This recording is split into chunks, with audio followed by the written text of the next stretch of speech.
This is where our dreams are collide. Streaming through your heart that was mine. Living in my world that was yours. Who you got?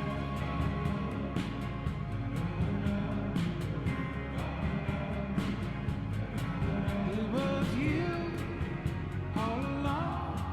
It was you all along.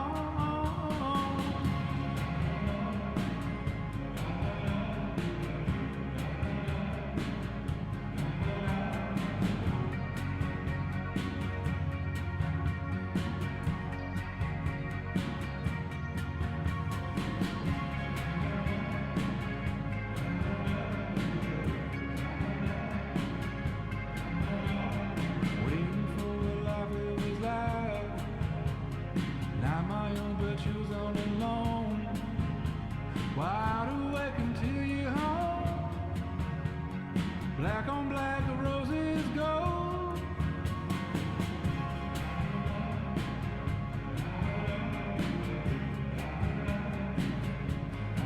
I was yours all along. I was yours all along.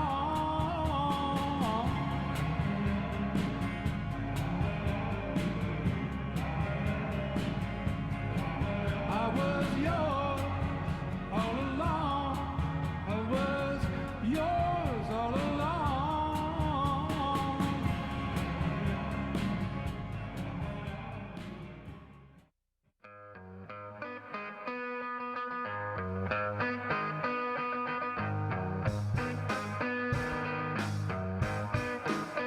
I got a letter this morning. What do you reckon it read? It said the gal you love is dead. I got a letter this morning. What do you reckon it read? Said hurry, hurry, because the gal you love is dead. Well, I packed up my suitcase. I took off down the road.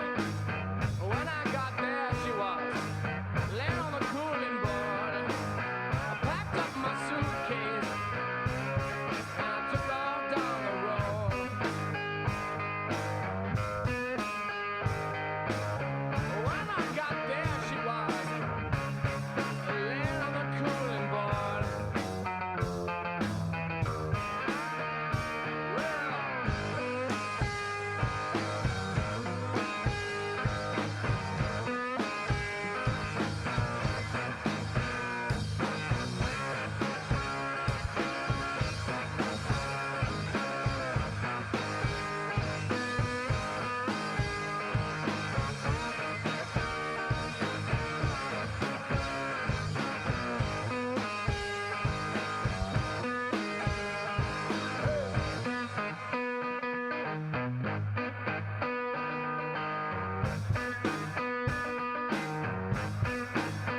It looked like 10,000 people standing around the burying ground.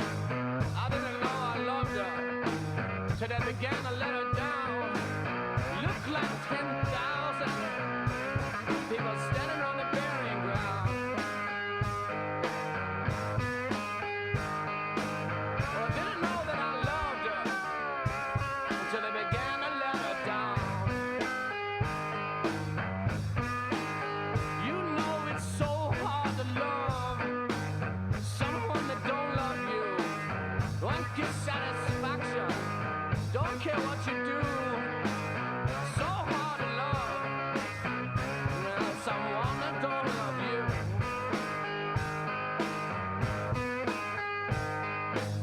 Don't look like satisfaction. Don't care what you do.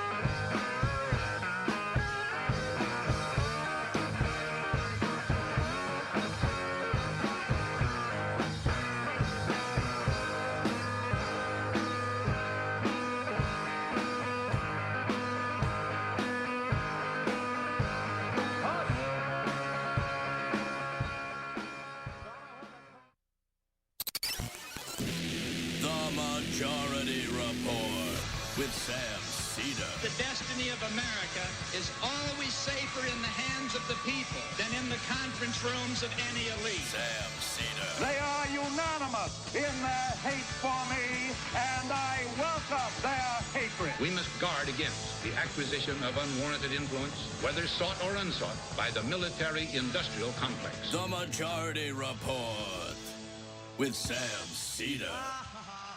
Ever get the feeling you've been cheated?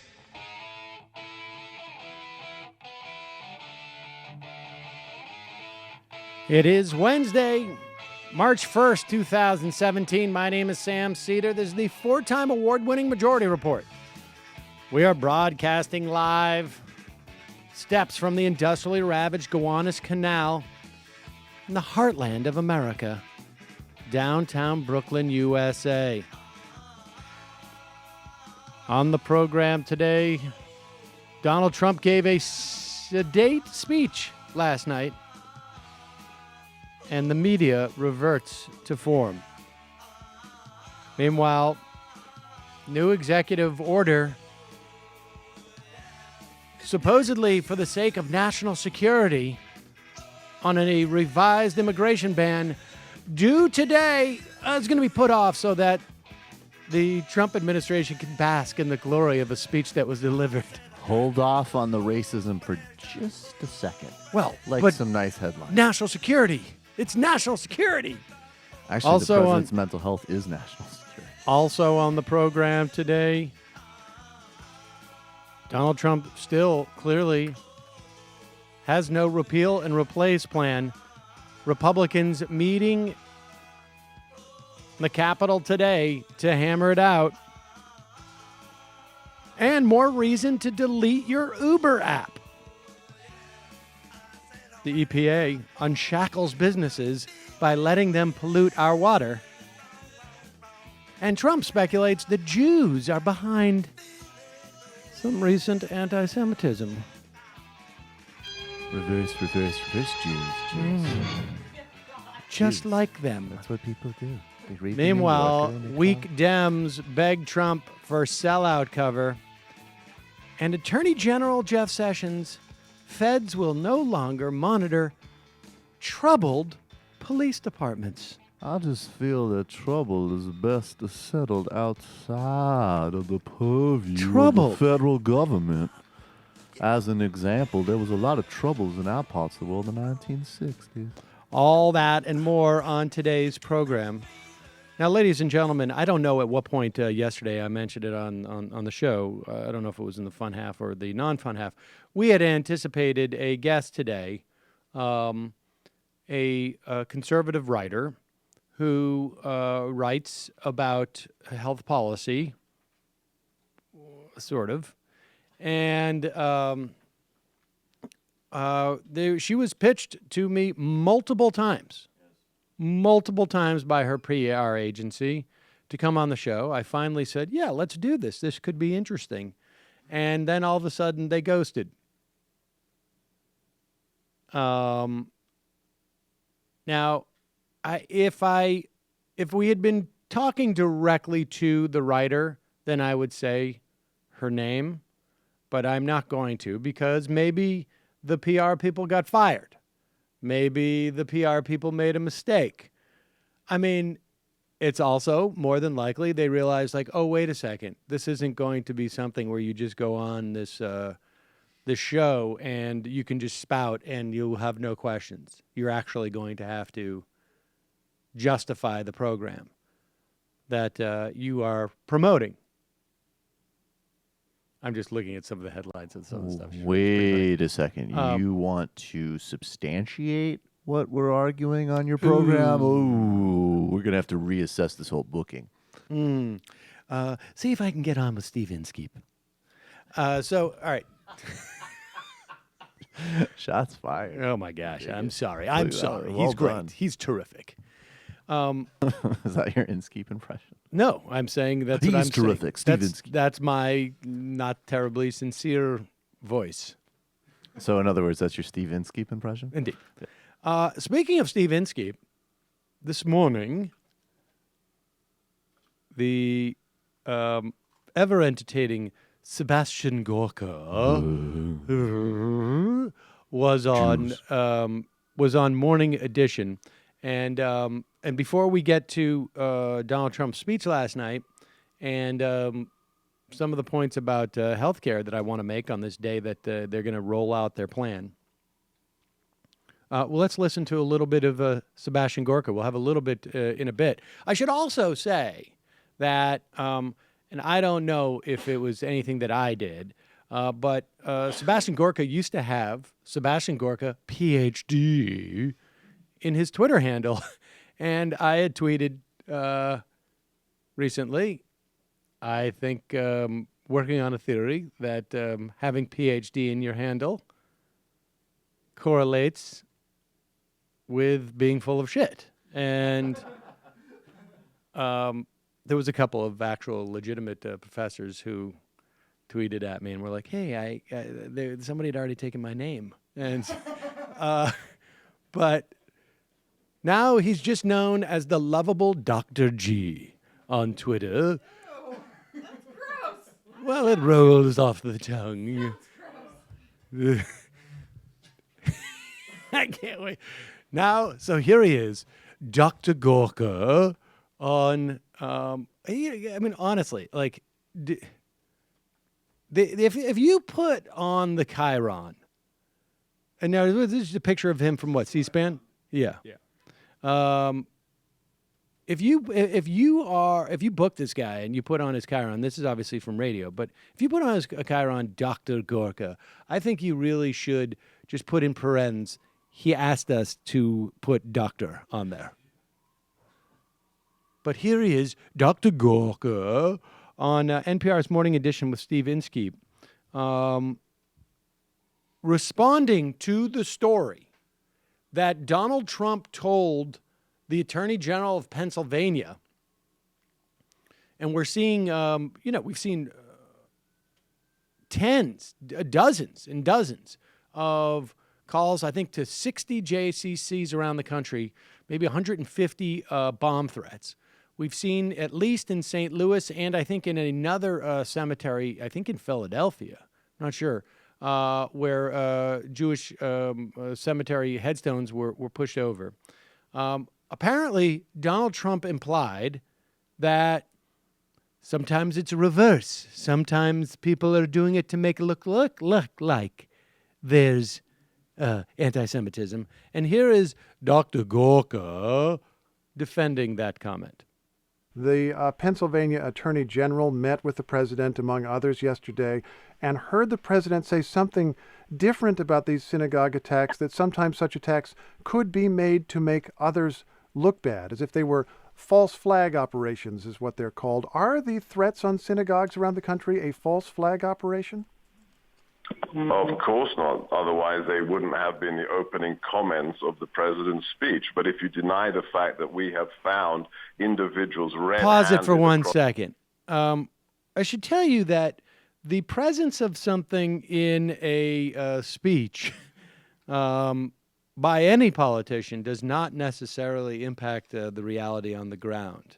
I think that's his way of saying that, largely speaking, he recognized he needed to say something about it. But all right, just dial it back just a little bit. In the opening comments of the president's speech. But if you deny the fact that we have found individuals red-handed across college campuses and elsewhere manufacturing fake graffiti attacks or threats of attacks and been found out to be simply doing so because they don't like President Trump and his administration, both things can exist at the same time, Stephen. That's the reality. All right, so let's break those qualifiers down. Here, let's just play it again. Because the question was, these attacks on Jewish synagogues, do you think that they're false flag? And then his response is to answer something completely different. Continue. With the president, among others, yesterday, and heard the president say something different about these synagogue attacks, that sometimes such attacks could be made to make others look bad, as if they were false flag operations, is what they're called. Are the threats on synagogues around the country a false flag operation? Of course not. Otherwise, they wouldn't have been the opening comments of the president's speech. But if you deny the fact that we have found individuals red-handed across college campuses Pause and it. elsewhere. College campuses. That's one place.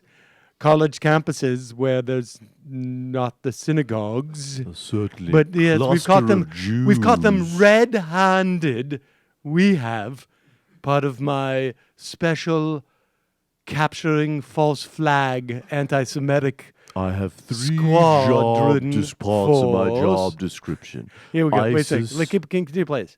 Individuals red-handed across college campuses and elsewhere manufacturing fake graffiti attacks or threats of attacks and Pause it. found Manufacturing fake graffiti, not genuine. My Believe father, me. on the other hand, manufactured quite sincere swastika graffiti. I totally have the ability. Completely I put in my special monocle, and I can look and see the authentic graffiti. Oh no, that is totally a fake And then- swastika. I would know. As you can see, there's no love here manifested in the 90-degree angle. No appreciation for the craftsmanship. It's really just Jew bathroom humor. Quite pathetic, SJW. And then he Nazis- also...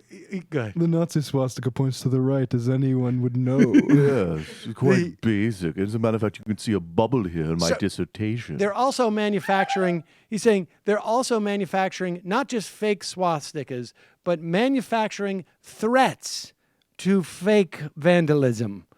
The old, watch out, we're going to spray swastikas on your locker The trick. Jew, as you know, is quite a big fan of the prank phone call medium. It is part of the sickness of the Jew reptile brain. Anyways, next question, Steve. And he just, Oh, okay. Jew Okay, reptile right, brain. right, What's thank that? you. Anyways, thanks. All right. So you got a plan to defeat ISIS, right? yeah, there you go. Thanks for coming on Morning Edition. We will play a little more Gorka later. But first, I should tell you that it's Wednesday. It's 2 days after I got back from vacation. Of course, I could have come in with a full beard yesterday, and there was probably a time in my past, in my youth, when I would have. But instead, on Sunday night, for no reason, I had no reason to shave. But I don't have that deep, deep reluctance to shave that I had before. I just have deep reluctance to shave. But Harry's has taken away one of the deeps, as it were. Why? Well, because really 2 reasons. 1, it gives me a great shave. 2, not so expensive. Personally, for me, the thing I like about it best has a narrow shave head. Is that what you call that? Not blade. Obviously, the blades are pretty narrow because that's what makes them sharp. But the whole head is narrower. I don't know why that's been a problem with me in the past. But also, in terms of quality, they cost a fraction of what those big name brand razors cost. Harry's was started by 2 guys, Jeff and Andy. They were fed up with being overcharged for razors. It's ridiculous price structures. So they decided to start their own razor company, and they bought a factory with 100 years of blade making experience. And now they can ship them directly to you for half the price of the leading brand. Harry's razors include everything you need for a close, comfortable shave. 5 German engineered blades, lubricating strip, flex hinge for a comfortable glide, trimmer blade for hard to reach places, like I mentioned earlier, weighted ergonomic handle. My nose. And all this for $2 a blade compared to the $4 you're going to pay at a drugstore. And this is, I had to read this twice. They're so confident in the quality of their blades, not that part. They want you to try their most popular trial set for free, ladies and gentlemen. If you've never tried Harry's, now's the time to do it. Comes with a razor handle of your choice, 5-blade cartridge, and shaving gel. Just like healthcare should be in this country. Free when you sign up. Just pay a small fee for shipping. To redeem your free trial, go to harrys.com/majority report right now. That's harrys.com/majority report. Okay, so last night, Donald Trump gave a speech. He was heavily sedated at the beginning of the speech. And it was interesting because I saw half of it on TV, the second half. in real time. And then I listened this morning to the first half. And when you listen, it was even worse.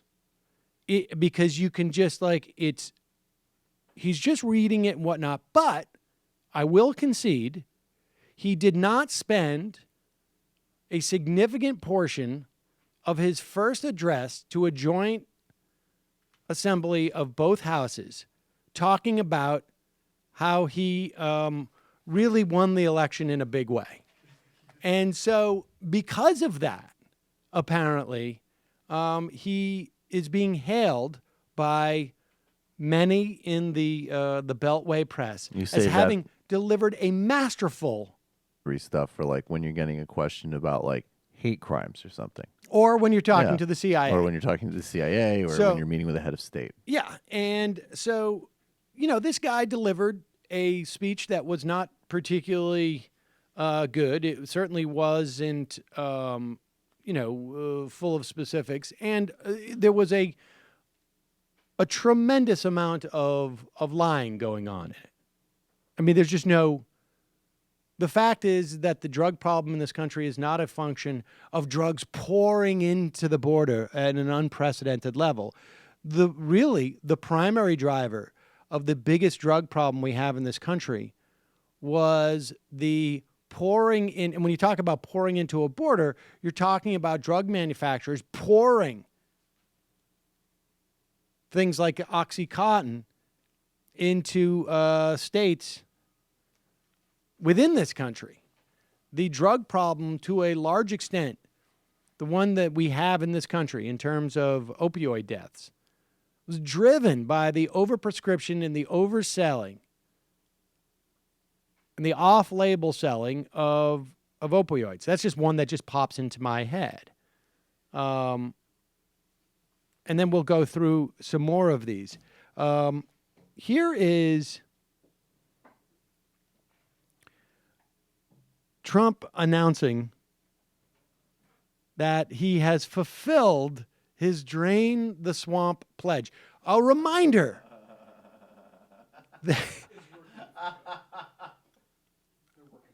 they're working on it. Here is the response. And look at that. There's Tweedledee and Tweedledum. You've got Paul Ryan and Mike Pence, who seem to have coordinated their outfits. Now, that's odd, isn't it?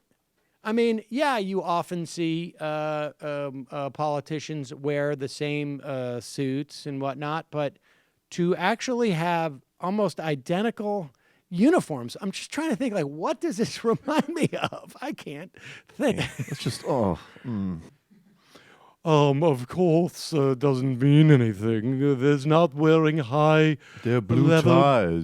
Boots. You wear pseudo-Mandarin collars with a chain that means roughly in Latin, those who roam our lands, who killed Christ shall be destroyed.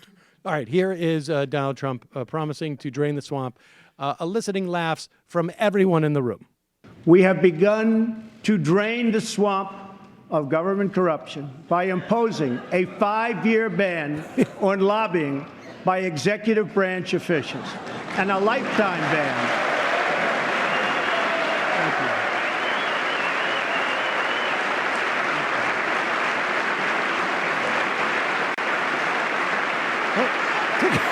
He took a sip of water.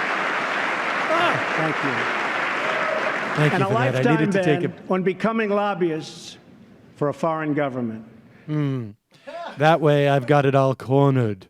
Why would you become a lobbyist when you can literally get, as an example, maybe a direct cut of a major energy conglomerate and be president? Right. And you could also be Secretary of State. I mean, if you wanted to. The 5-year ban on lobbying, you should know, was first instituted by Bill Clinton and then first by executive order removed by Bill Clinton just before people by the end of his administration. So not necessarily etched in stone. That swamp won't be drained apparently until Donald Trump leaves office. So I don't know if anybody, I can't, it's hard to tell who stood on the Democratic side, but Yeah, I don't know who that is. I mean, there's a couple of people, obviously, who have, but it's hard to tell. I mean, you get 435 members of the House. And also in the Donald Trump announcing something called Voice. What is this? A way to promote that immigrants occasionally commit crime, and to hide the fact that they actually commit crime at a rate less than those of American citizens. But you need a program to highlight when immigrants commit a crime so that it feels to the rest of us that they commit crime at a greater rate than native-born Americans. And we must support the victims of crime. I have ordered the Department of Homeland Security to create an office to serve American victims. The office is called Voice, Victims of Immigration Crime Engagement. We are providing a voice to those who have been ignored by our media and silenced by special interests. Okay. Now, hold on. First off, definitely sassy Trump right there. Needs to be cut. Remember here, they're creating a federal bureaucracy for people who are victims of state crimes. And then they're also adding an O into the acronym just to make it clever. Do you know what that money would be really useful for? Is the massive Anything else? Backlog of rape kits across the country. Oh, Kelly. That wouldn't give people a voice. How would you do that? Just think about this for a second. How would you come up with an acronym for that? Yeah, I mean, look, I'm all for rape kits, but just can't be turned into an acronym, Police so forget departments about it. across the country have in their possession proof of criminality, and it just sits there. Also, I should note. I'm going to freak out. I'm not going to freak out. Don't freak out. Victims of immigrant crime and engagement, that actually spells out vice, not voice. If you put the O in there, though, Sam. Right. You just got to drop the O in there. I don't know, Usually so you hard to drop figure- those kinds of Great words in speech. acronyms, but we Put needed an O. that. We need that word. We need I did that the word. acronym thing. Check. Did the drain the swamp. Here is. Oh, wait, but and this is the same, and this is in this complete nonsense immigrant demonizing, which is actually that was the main part of his campaign too. It wasn't just that he personally demonized immigrants. He would bring up people who were clearly traumatized by having like a daughter that happened to be murdered or a son that was murdered, and that happened to be by an undocumented person. And he would bring them out on stage. Those were mainstays of his rallies. So this is basically a federal bureaucracy that will basically just be a re-election campaign ad generator. And that's what it is. Yes, indeed. And people should also note that he was also talking about restricting legal immigration into this country. That's obviously the game plan. All right, let's now go to the moment. Miller, Bannon, Sessions. Indeed. Let's go to the moment where Donald Trump, according to Katie Tur from NBC News, I love her. She said, She's so whack. This is the moment where Donald Trump was at his most capital P presidential. I love it. It's This like, it's is the moment where Van Jones said he became president of the United States. Now, this is the most rote, typical thing that a president does. But he did it in the most ultimately crass possible way. He has invited the widow of the Navy SEAL killed in Yemen. It was Ryan Owens, was the Navy SEAL. Hours earlier in the day, yesterday morning, Donald Trump said essentially it was the general's fault. But the idea that he would receive praise for this moment where what he does is, there she is. And I'm just going to hang back and allow the applause go. Here we go. I just spoke to our great General Mattis just now, who reconfirmed that, and I quote, Ryan was a part of a highly successful raid that generated large amounts of vital intelligence that will lead to many more victories in the future against our enemy. Ryan's legacy is etched into eternity. Thank you. Thank you.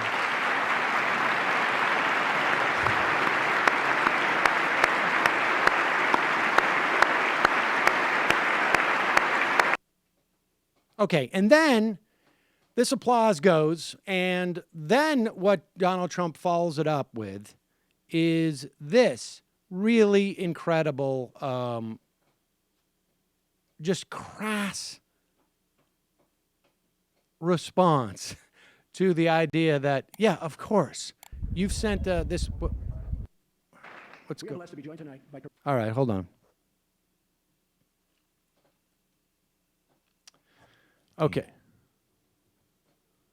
Let's just take this again. Just take it from.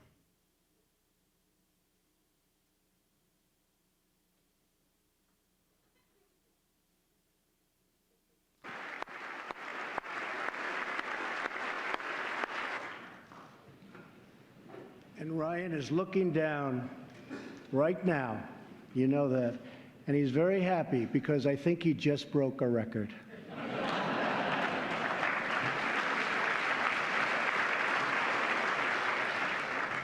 Now, the record that he broke, apparently, was he got, according to Donald Trump, a large applause. Of course, Ryan is happy now that he's been able to leave his earthly self for an extended applause.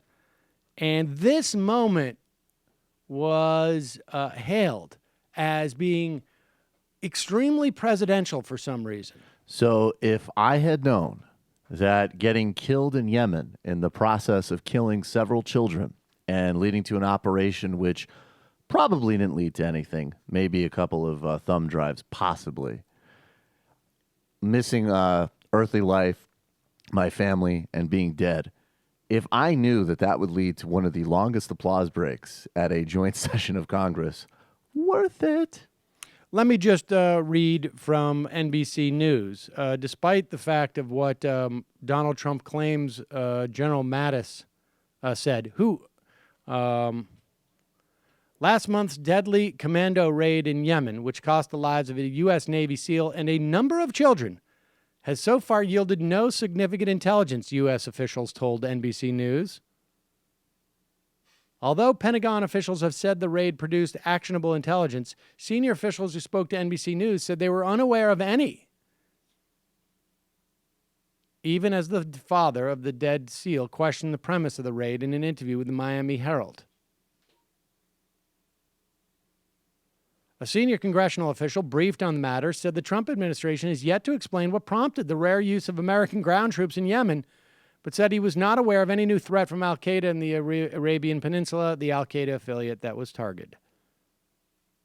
So there you have it. And they also, I mean, of course, for what it's worth, and this wouldn't justify the killing of an 8-year-old child, but the actual target of the operation was not. They didn't get him. It's unclear whether or not that was the actual target or just the intelligence. Even that part is unclear. Yeah. Jesus Christ. All right. It wasn't just one child. It was 8 children. Yeah. No, so I'm also talking specifically about an American citizen. That's right. Who apparently did not get a record-breaking applause line. Right.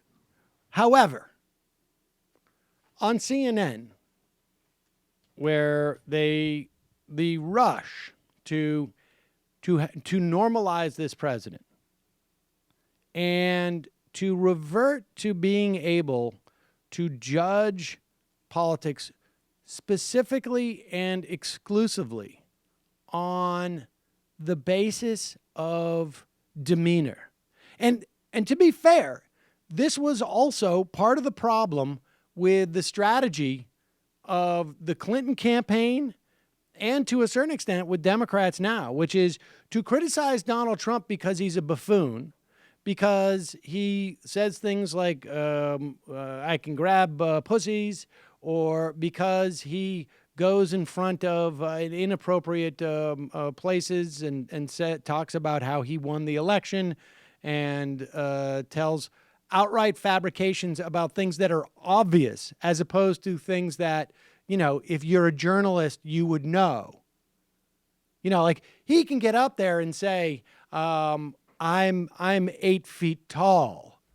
And everybody can say, well, that's clearly a lie. Well, but when he gets up there and he says lies about policy or lies about immigrants, that would actually involve somebody who did, you know, a Google search to find out about. Then journalists aren't we back in George W. Bush territory? Exactly. And here is Van Jones in his rush to pronounce this. He became president of the United States in that moment, period. There are a lot of people who have a lot of reason to be frustrated with him, to be fearful of him, to be mad at him. But that was one of the most extraordinary moments you have ever seen in American politics, period. And he did something extraordinary. And for people who have been hoping that he would become unifying, hoping that he might find some way to become presidential, they should be happy with that moment. For people who have been hoping that maybe he would remain a divisive cartoon, which he often finds a way to do, they should begin to become a little bit worried tonight. Because that thing you just saw him do, if he finds a way to do that over and over again, he's going to be there for 8 years. Now, there is a lot that he said in that speech that was counterfactual. All right, let's okay. He qualifies his comments by saying, yes, he lied in the speech and said things that weren't true. But if he finds a way to send ground troops into foreign countries for no apparent reason and gets one of them killed and has the opportunity to say that, point out the widows of those, or widowers of those, he is going to be so presidential. And remember now, what did he do? He just said, there she is. And what does he mean at that moment? I mean, what is it that he actually did? What did he actually do at that moment? This is so absurd that, I understand the idea that he's saying this metaphorically speaking, because we know Donald Trump was already the president. Donald Trump was the president when they sent these people on this mission. So the idea that Donald Trump, it wasn't clearly his idea, right, to have this woman there. I mean, this morning, earlier in the morning, he said in an interview that it wasn't even his fault. The idea that he read this speech and delivered that, essentially what Van Jones is saying is that being presidential is either glorifying the death of the military, personnel, or just being able to deliver a fairly saccharine moment that every president seems to do. I mean, well, let's be honest. Functionally, that's kind of true. I mean, I actually was reminded, I have to say, and I know that, like, there are distinctions here because this was just logistically totally botched, but, like, that to me, like, this speech reminded me in the reviews of, like, okay, we're in George W. Bush territory, like we said before, because he's lying about policy instead of just, like, things that you were pointing out, like actual literal, no, you're not 8 foot. And then something like that was kind of, to me, a bit like the Obama section, frankly. Like, there was a lot of people who were willing to overlook civilian deaths in Yemen and Pakistan and those types of raids with Obama. And then Obama would give, much better than Trump, but a classy sort of tip of the hat to service people, and that seemed to satisfy a lot of people culturally in terms of signifiers. I think that's true. So it's not terribly surprising. Imagine though that Van Jones ever made that declaration that that's the moment that Barack Obama became presidential. And I certainly don't think they're that saying happened it's the on the moment he right. became like Barack Obama, is what I'm trying to say. I mean, Obama didn't need to do that. Obama's always classy. Van Jones in that moment had a Glenn Beck thing going on where he was obviously feeling the sound of his own voice, and he goes like this, and I want to go like this, and like that sort of thing. And I think that's also just the pathology of always trying to buy currency with the other side that some liberals have. It's almost like, hey, you know, Jeff Lord, like, you're never going to concede a point, but watch me be reasonable. Right. Well, Maybe I think that's he's also trying to keep his job. I think that's also a business. I think that that's what I mean. It's a business. It's not necessarily a pathology as much as it is a but it's a business core opportunity. brand proposition. But it's a core brand proposition on our side. There's no major conservative market for like, when are you going to be reasonable, man? Right. Right. You don't hear Gorka at CPAC with people coming up like, Dr. G, when are you going to be a little bit more reasonable? Dr. G, don't you need to don't you need to tip a hat to the Sufis or Indonesian Muslims to establish that we're not deranged extremists? Because if we do, then liberals will only get more upset. And then that would be really beautiful. If that I want to get to the happened, healthcare right? thing too, but let's just. I mean, I don't know what the breakdown of people who watched this speech was in terms of Republican versus Democratic.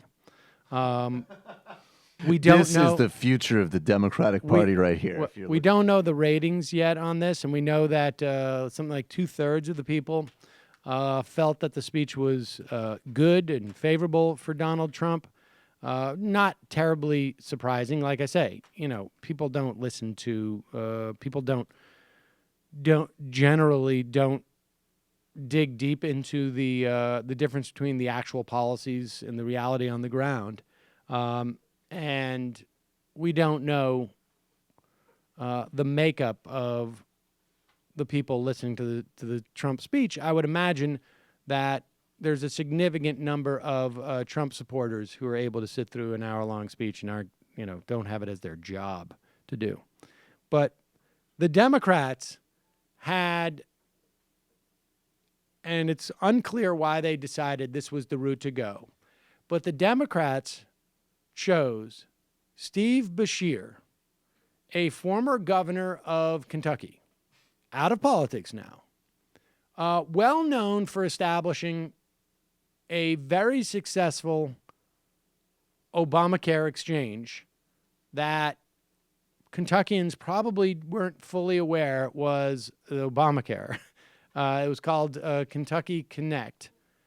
And they decided to take this 70-odd-year-old man, and, you know, I'm in favor of 70-year-old white men. I mean, you will be one, hopefully, one day. Well, hopefully one day I will be. And I supported one in the Democratic primary. If you ever call me white again, I will fucking strip the bark off of you. But they placed him in a diner, which apparently was not serving any food. And I think that's an AA meeting, to be honest. It looks like an AA meeting.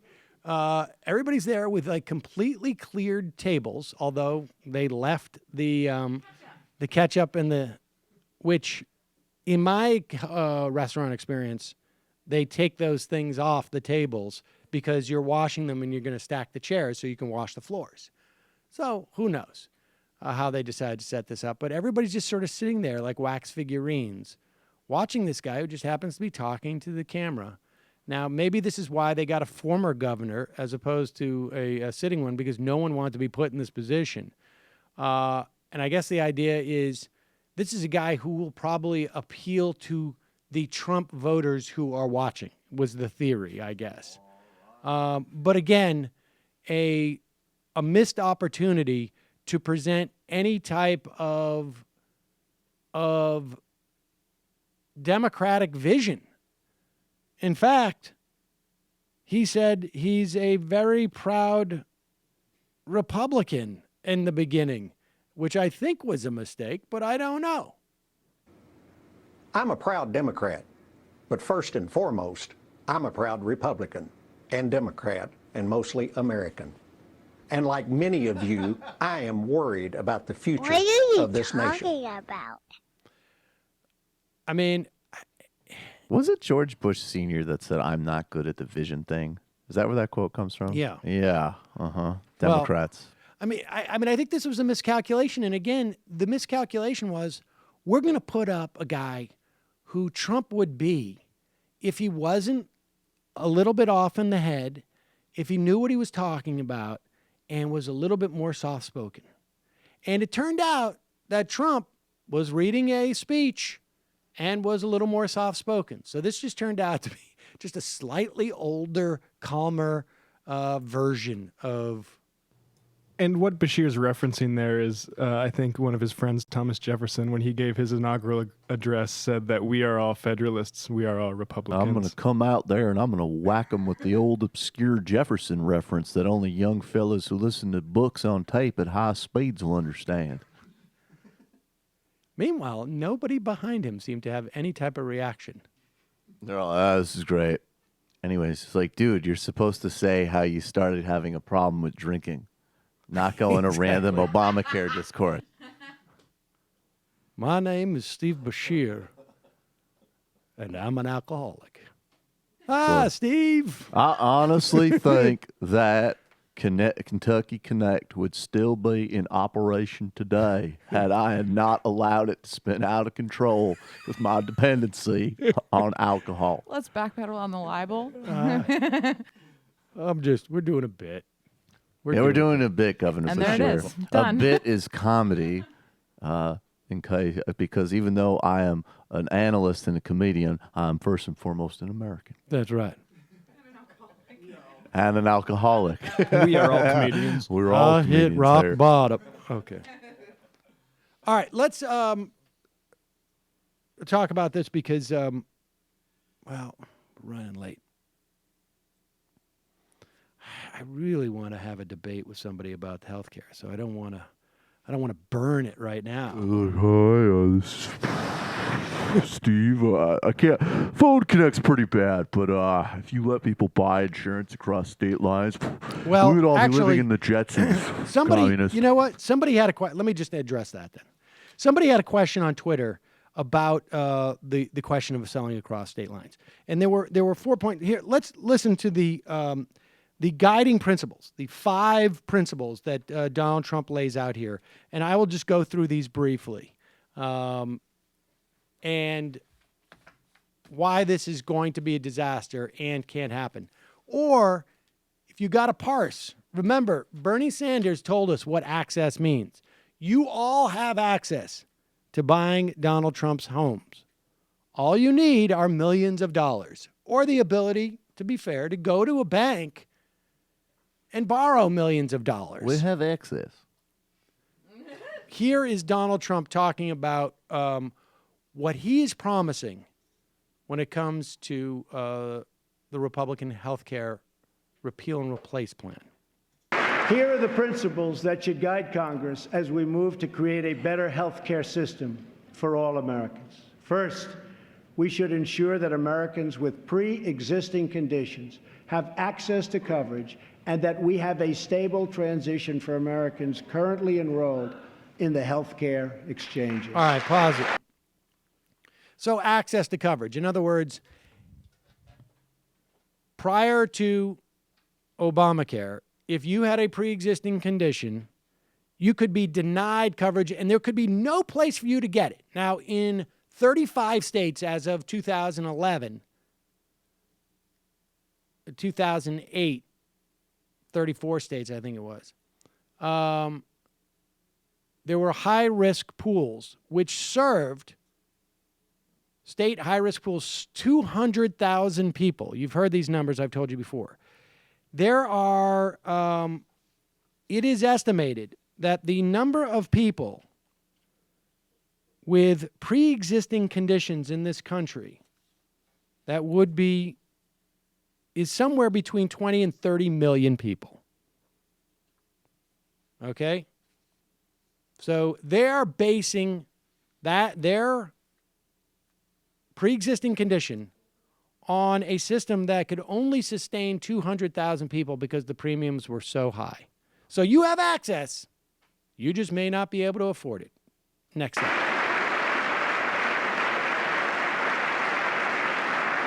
Secondly, we should help Americans purchase their own coverage through the use of tax credits and expanded health savings accounts. But it must be the plan they want, not the plan forced on them by our government.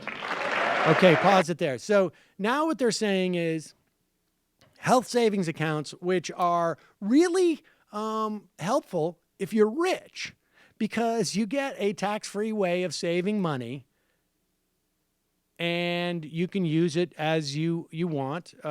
You can sustain more risk because you're rich, perhaps, for health care. Tax credits, unclear. This is going to be a big fight amongst the Republicans, whether or not this will be a refundable or non-refundable tax credit. So, in other words, a non-refundable tax credit is if you owe the government $1,000 in taxes, and you get a $1,000 tax credit, non-refundable, or let's say a $1,500 tax credit because you've paid for health insurance, you get $1,000 off your tax bill, period. But if it's refundable, you actually get a check for $500 back from the government. And that's a big fight, but that's basically what is known as a subsidy that exists in Obamacare. And some Republicans don't want to just replace Obamacare with Obamacare when it comes to subsidies. Others do. But the second part of what Donald Trump there said was, we're no longer going to mandate to insurance companies that they actually sell a product that does what it purports to do. So the idea of the Patient's Bill of Rights, that your health insurance can't have caps, annual or lifetime, that it must cover X, Y, and Z to constitute legitimate health insurance, that's going to be out the window. So people can sell you something called health insurance, but when you need it the most, it very well may not be there. Continue.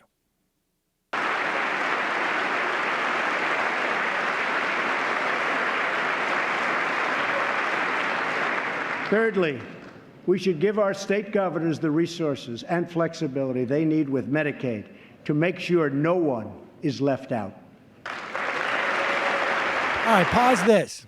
Now, this is where it gets really tricky because what Paul Ryan wants to do and the rest of the Republicans in Congress is they want to block grant the states Medicaid. In other words, here's a fixed amount of money based on how many people are in your program today.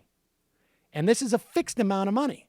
So if you have more people who need to be on it in the future, because let's say we have a financial crisis, or if the cost of health insurance increases, and it went up by 50% from like 2002 to 2010, if it increases, you're SOL. And it also allows you, as a state governor, to say, screw it. We're not going to cover as many people on Medicare. Instead of going up to 133% of poverty for states that are already covering all those people, or even 100% of poverty, we're going to drop it down to people who are living at like 70% of poverty, and we're going to use the rest of the money to offset tax cuts. And just to give you a sense of how bad of an idea this is, and while it's unsettled, is because guys like John Kasich, Republican governors, don't want these funds cut. They don't want the Medicaid provisions cut because it's working in their state and they're saving money. Continue. Fourth, we should implement legal reforms that protect patients and doctors from unnecessary costs that drive up the price of insurance and work to bring down the artificially high price of drugs and bring them down immediately. All right, that's fourth. Now, what he's saying there is medical tort reform, which has been proven time and time again to have no bearing on the cost of medicine. You can see that Texas has rolled back has implemented medical tort reform. And the idea that they should drive down the cost of drugs, how should that happen? It's a nice idea. Do it. Just do it. You can tell they tacked that on to number 4, right? They wanted 5 principles. Tort reform and driving down the price of drugs. Not clear how that happens. I guess unless, of course, you're saying to drug companies, you're no longer going to be subject to lawsuits when, let's say, that drug that you started selling off-label ended up killing people. So this is great. So now we can boost prices and still be not accountable in even new ways. Well, but you should drop them. Totally should. And number 5, here's that one that I got the tweet about. And finally, the time has come to give Americans the freedom to purchase health insurance across state lines. Now, this one gets a rousing applause from the Republicans because it's part of their fantasy life that somehow, if you sell health insurance across state lines, you're going to create more competition. But the bottom line is, and this is, and you can hear this from conservative healthcare and insurance analysis, that the reason why, and there's about 4 or 5 states that already allow cross-state purchase of health insurance, but the health insurance companies are not interested in it.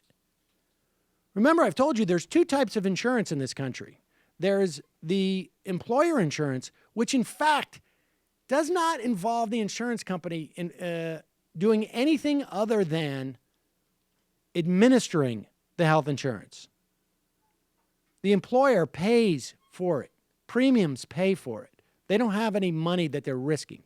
It's not risk control, it's administrative. The individual markets, the reason why insurance companies are neutral at best about the ability to sell across insurance state lines and are probably a little leery of it because they want it to be out there as if it sounds like it's one of the problems, is that they know that they would have to go in and spend a tremendous amount of money to build a network of providers. They have moved over the years from a volume business to an outcomes-based business. In other words, you get paid based upon how healthy you keep your patients, not how much service you provide. And this requires a lot of technology and a lot of awareness of the environment in which they're selling it. So they're not terribly interested in it.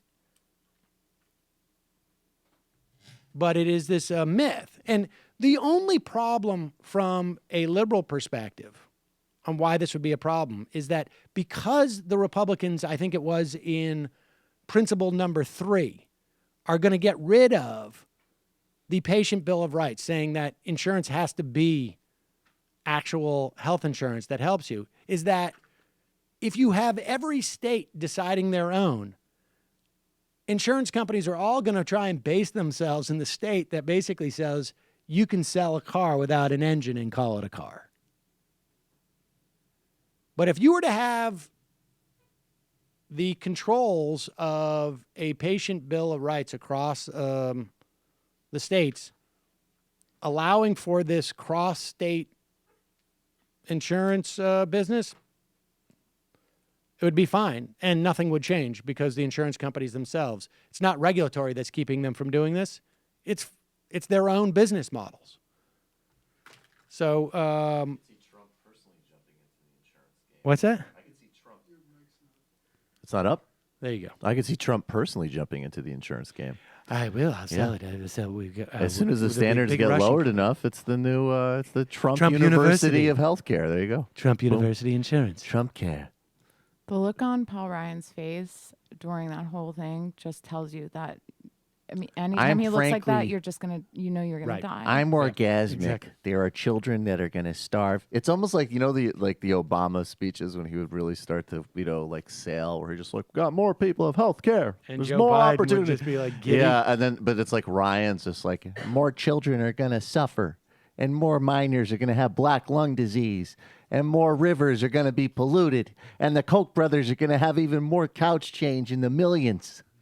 That's the America I see. That's what we're fighting for. I think it's like his look definitely goes from that, like the cat that ate the canary, to just sort of looking at the back of Trump's hair and trying to figure out what's going on there. This is fascinating. What's actually happening there? Oh, more kids are poor. Great. Let me stand up for that one. That's all right. wonderful. And then All right. Pence is there just like it's the Lord's plan. We're going to head Things into are the happening. fun half. Sorry for members yesterday that we had a delay. Apparently, the Amazon service went out across the entire internet yesterday. Completely unfair. Folks, you can become a member of the Majority Report for pennies a day.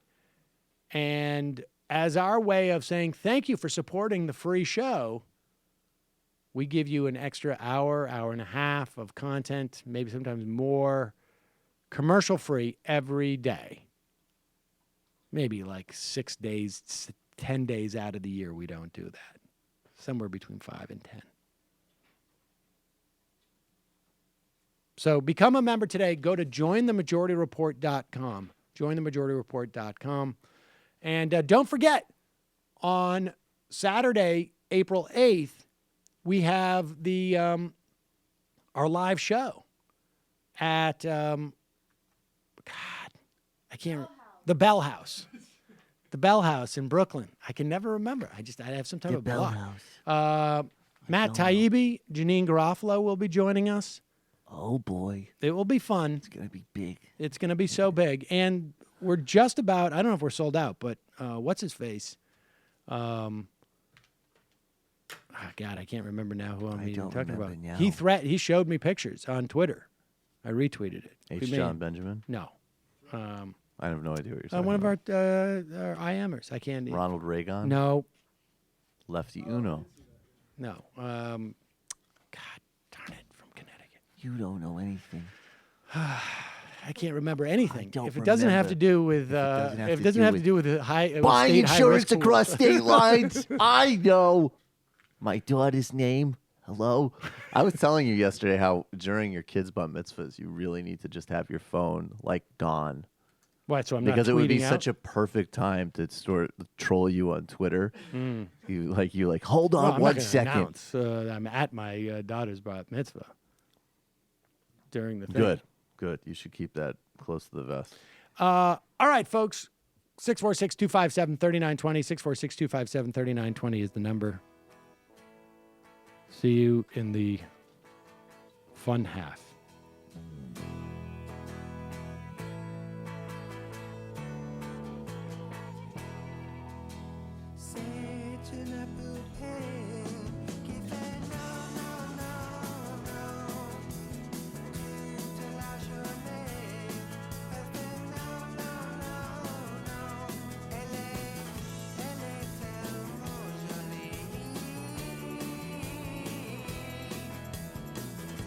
J'en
What's that?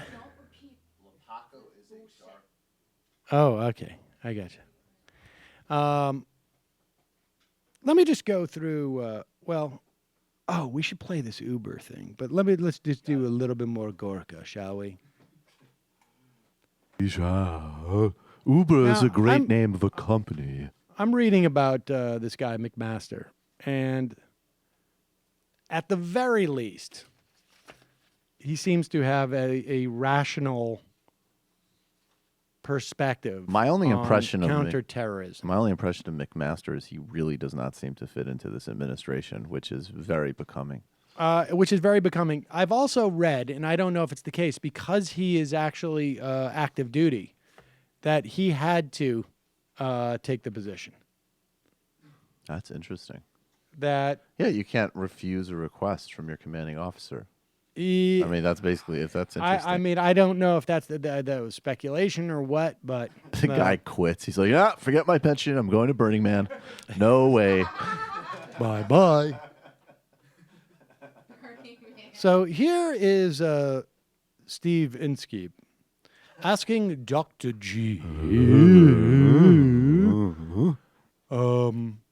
a follow-up question from February 2nd.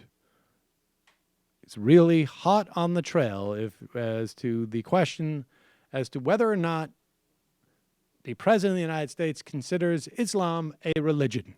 Yes, ladies and gentlemen, that's where we are today. With what was quintessentially presidential last night. Now, there were three words that did not change, and I even sensed he was emphasizing them. He said the phrase radical Islamic terrorism. That's a phrase he used a lot in the campaign. He was criticized a lot for seeming to criticize all Muslims with that phrase. H.R. McMaster, the new national security advisor, we're aware, told his staff that that's a counterproductive phrase. Why does the president continue to use it? Well, he didn't actually say that, Stephen. You really shouldn't believe everything you read in the New York Times. So the people who were there at the meeting said that's not what he said. He was talking specifically about a given threat group. And as a result, sticking to our guns on this issue is incredibly important. We're not wavering on this one. The threat has been obfuscated for 8 years under Obama. You couldn't even use the word jihad when the enemy called themselves jihadists. So that absurdity, like something out of a bad SNL skit, that was jettisoned January the 20th. And the president is very clear. Those are the clearest three words of his speech. The enemy is radical Islamic terrorism, and that has not changed, and it will not change. I just want to give you a quote from H.R. McMaster, according to our Pentagon correspondent, Tom Bowman, who's been covering this. He quotes McMaster as telling his staff, quote, "I don't think we should call them radical Islamic extremists. They're not Islamic. They are criminals. They're perverting Islam." What's wrong with that? He didn't actually say that. He was talking specifically about ISIS at the time. We're talking about the broader threat. And of course they're criminals. Anybody who thinks they're not criminals when they're running slave markets and decapitating people for having the wrong passport, of course they're criminals. Our point is a broader one. It's not just about specific threat groups doing specific crimes. It's about a global movement that I like to call global jihadism, and which the president is clear on. It is radical Islamic terrorism, and that's never changed, and it will not change. On February 3rd, when you were on the program, we asked if you felt the president believes Islam is a religion. The reason we now had pause to it for a second. I want to go back to that question. But why does he end this line of questioning here? Because he's up against the clock. I mean, Gorka has just said he was talking, when he said that was unhelpful, he was talking about a specific threat group. But I'm talking about the general threat group of all what? There's no right. The question Steve Inskeep should ask at that point is, because we know what Gorka is saying, the question he should ask is, define for us the broader group that you're talking about. Because Gorka's talking about Islam and all Muslims. And follow up to that, if after you explain that, then go back and explain how you're not contradicting what McMaster explicitly said. Exactly. But instead, he moves on to the pre-written question he had, referencing the last time Gorka was on, And let's see what we get here. Islamic terrorism, and that's never changed, and it will not change. On February 3rd, when you were on the program, we asked if you felt the president believes Islam is a religion. The reason we had to ask that is because the previous national security advisor, Michael Flynn, made some statements suggesting he didn't believe it was a religion. You weren't aware then what the president's view was. Have you learned since? Does the president believe Islam is a religion? It would be nice if we actually reported things accurately. I didn't say I will refuse to do anything of the sort. This is not a theological seminary. This is the White House, and we're not going to get into theological debates. The White Theological. It would be like asking if, I don't know, just as an example, say, if a Jew runs a money-lending business, is that not true Judaism? I mean, it's absurd. Of course, it's a natural expression of their perverse ideology of their religion. Dr. Gorka, Islam, a religion, not a religion, that's a religious debate or theological debate for you, is it? I am not a communist. I am not a communist, nor have I ever been. And now the notion that you would call my father an anti-Semite is absurd, when merely he was protecting small Hungarian businesses from ruthless cosmopolitans. Me if I am a Nazi. Steve, I'm wearing a Mandarin collar right now with a hawk pin with a flame going through it. So I think that my opposition to anti-Semitism speaks for itself. It's not called the White House for no reason. It's not the Brown House. It's not the halal butcher house, if you know what I'm saying. It's the White House. I might have misspoken. I don't know that I want to be the one personally mentioning the term ridiculous Saturday Night Live sketch during a performance. That might be just even my very existence might evoke something like begging them to do include me in one of their sketches. Look, I have a How come I am the one let out of the sketches? Look, I have a PhD in theology from the Rider University Extension School, so I'm perfectly comfortable having this debate, but not in my function as a head of geostrategy at the Trump University Institute / White House, which is the new name that the White House is going to get. It's Dr. G to you, sir. Not just G, but Dr. G. Steve, I have a question for you, if I may turn the table. Are you Jewish? Steve, Inskeep. Inskeep? Was that your original name? Yes, we knew a lot of Inskeeps during my father's time, and he did a lot of moving Inskeeps out of their inns, if you know what I'm saying. I like in our routine, though, we actually are making, like, apparently as horrible as Dr. Gorka's dad was, he actually did something. He was a man of action. He was a man of action. He wouldn't just sit on the sidelines. He wouldn't call up a Jew to complain about his Twitter feed, as an example. He would ring them right out of their home. That's right. I admire old dad. Man of action. You could look at that in my Trump University PhD doctorate. Dad, man of action. And how to kill Islam. A counterterrorism strategy. I've added to my father's repertoire. Dad, man of action, and how to destroy Islam. A counterterrorism, geostrategic, geoastrological, forward-based, forward action approach for Trump University. By Dr. G. I say that so that I can remain approachable by all white people. It doesn't matter whether they be Norwegian or Scottish or anything else. You can approach me. Victims of the Great Swedish Wars. Victims of the Great Swedish Wars. You can approach me at any rest stop in the real America, and I will be quite receptive. Feel free to walk up to my Chevy Tahoe or my F-150. You'll notice that at a airport in Minnesota, I might have a wide stance, as it were. And feel free, if you're a white man from a Northern European extraction, to tap right by. The Beta Boys are back in town. The alpha males are back in the restrooms. The Alpha Boys are back. The alpha men are back at America's rest stops. All right.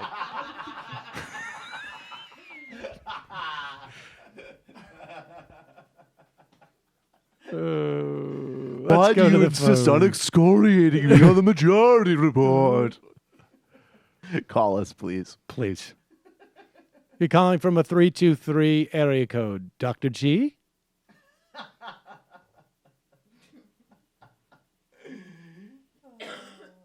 Dr. G? Dr. G? No? I'm going to have to... This is John Hold Miller. on. You have my thing up, right? How come I'm not hearing...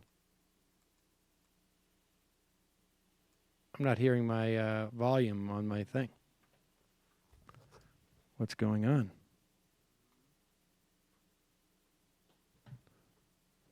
Let's try it one more time. Hold on. Let's see here. Oxford wanted me, but I said no. They were totally I'm not interested. hearing my computer. This is John Miller. Let's see. Hold on. Why is this not...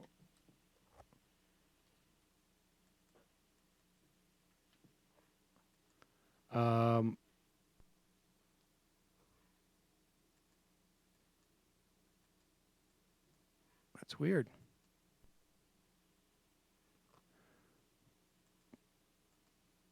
What's going on? I don't know. I'm not hearing it. It's not coming out of the... Check 1, 2. All right. Phones aren't working.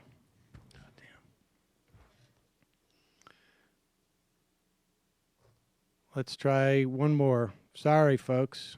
I mean, the phones are working. We just are having local now problems. Yesterday it was...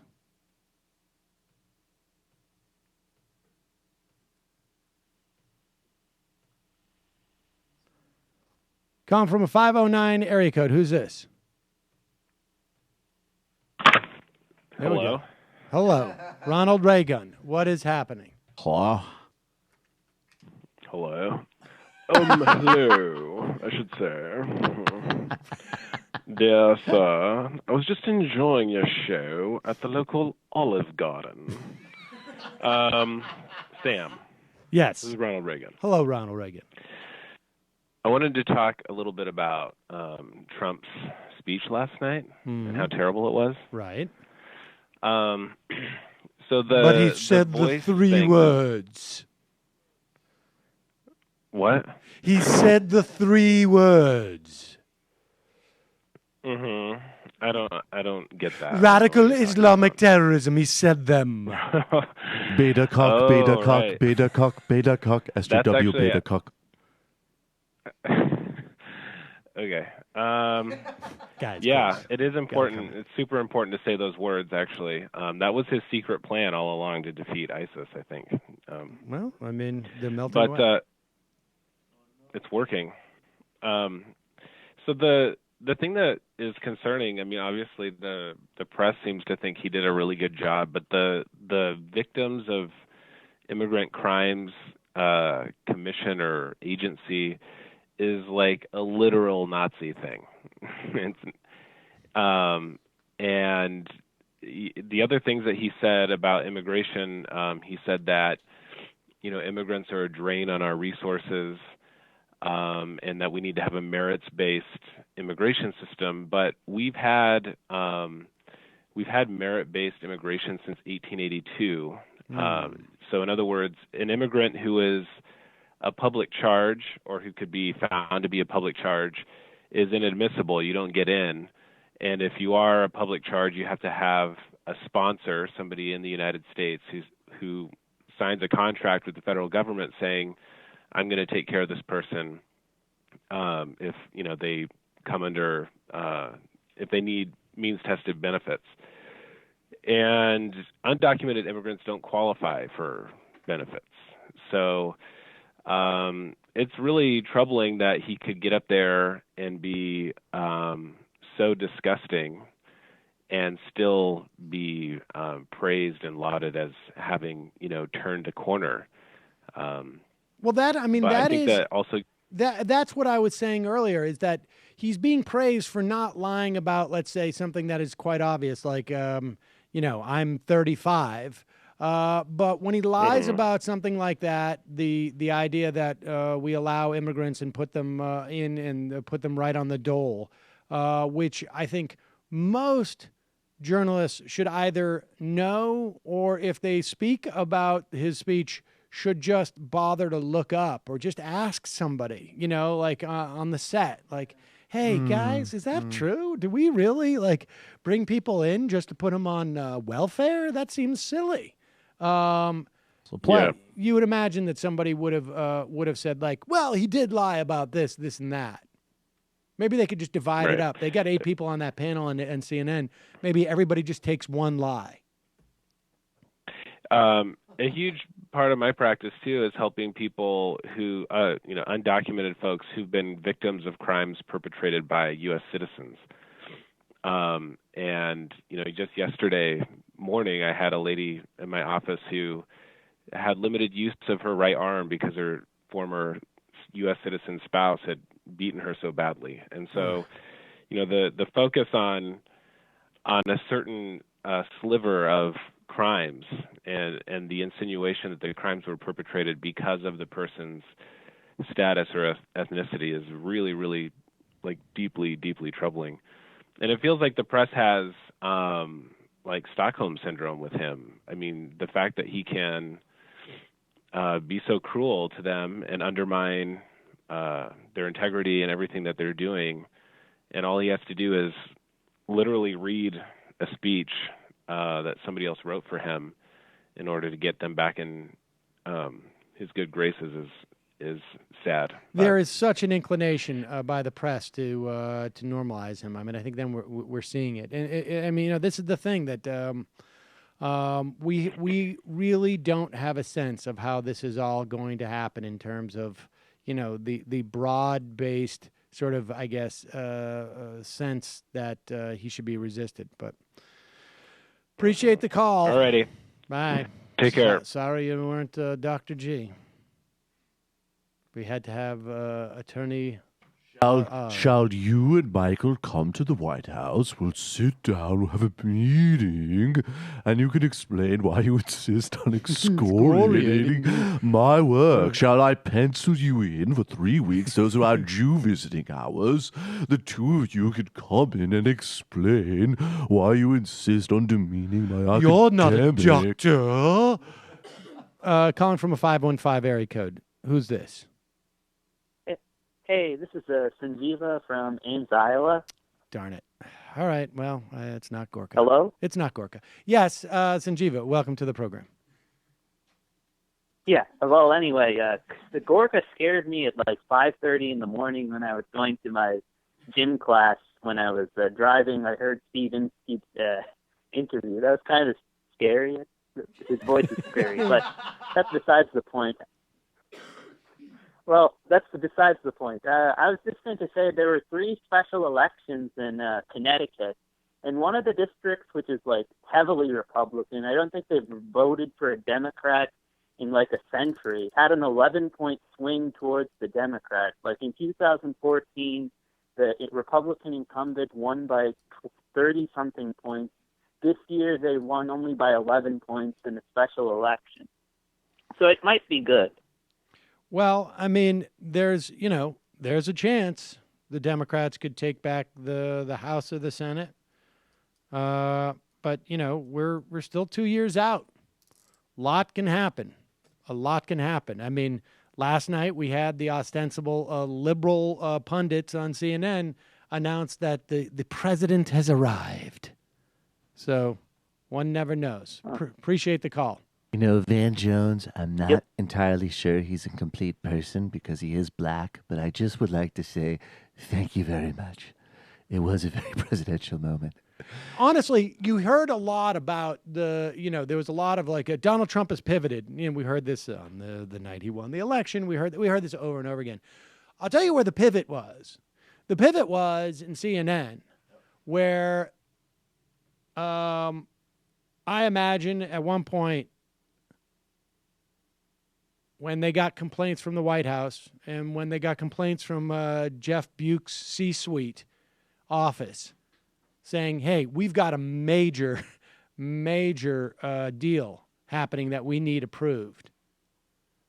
I imagine there was an understanding at CNN, when you have the chance to pivot, you need to pivot.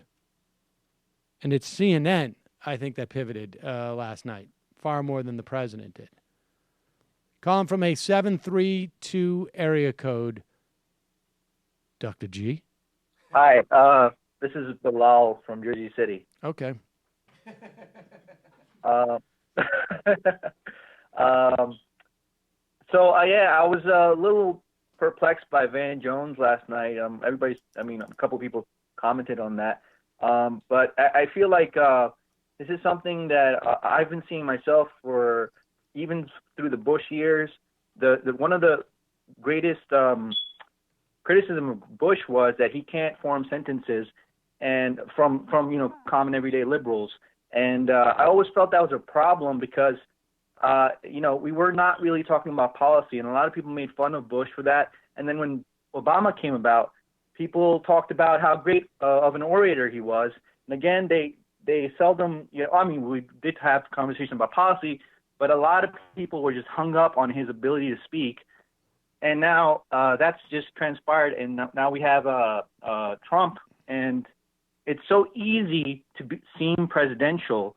And Van Jones should have pointed out how easy it is in front of the American public to seem presidential, which he didn't do. And I was hoping that David Axelrod was going to jump in and correct Van Jones or strike him down somehow. And I was just looking at him on the TV, and he didn't do anything. And it's just a big disappointment. So I just wanted to make. I agree with you totally. Yeah, go ahead. You definitely could have said, look, this is Donald Trump passed some type of bar. He was able to get through a speech without coming off like a total jerk if you didn't know anything about the policies he was promoting. Exactly. He has crossed a threshold here where he is perhaps even more dangerous, and Democrats need to, or people who oppose him need to start talking about the actual policies he's talking about and stop fixating on his inability to speak either what is put in front of him in terms of a teleprompter without going, AWOL essentially, or that he's able to put together a sentence. So yeah, I agree with you. It was really disturbing to see, look, he's the president. So, otherwise you're just basically saying that metaphorically speaking in other ways, the way you become the president is to either revel in the death of someone that you sent to die, or you just need to do some type of, very, very low bar performative play. So, yeah, I agree with you. I appreciate the call. Just one question for you in terms of the healthcare stuff that you were talking about.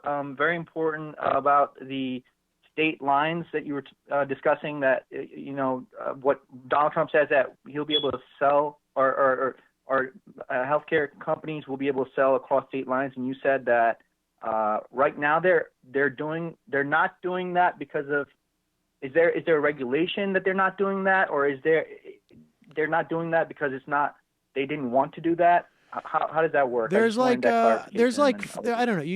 I can't remember what states still currently allow insurance companies to sell across state lines, and they had done a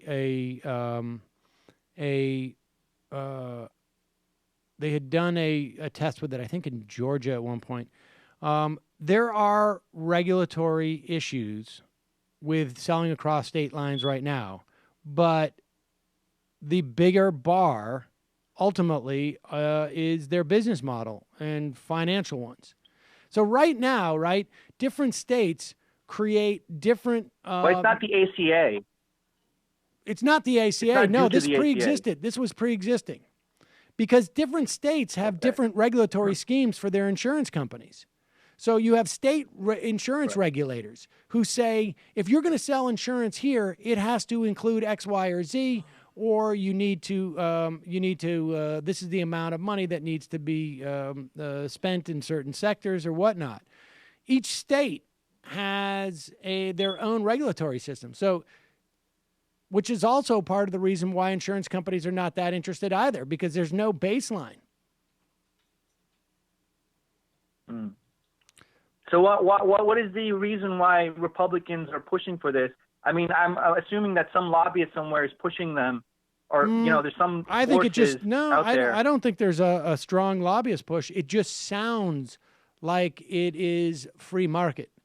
It just sounds good. I don't know. Why were they pushing the repeal of the Affordable Care Act for 6 years, and then when it came time that they could just do it, are they rejecting their own plan? Because they're full of it. Right. Appreciate the call. Right. Bye. Thank you. You're welcome. Full of it. Let's see. One moment. I'm going to show a picture I'm not meant to show usually. I'm going to show a picture I'm not meant to show usually. This is a soundboard. This is Chris Lepaco. Chris Lepaco is the best. So bear with me while I share with you. Oh, this is all his CPAC stuff, though. This is. The Empire of Islam was a real entity for over 1,000 years. Yes. 1,000 Why do all of years. these people pant?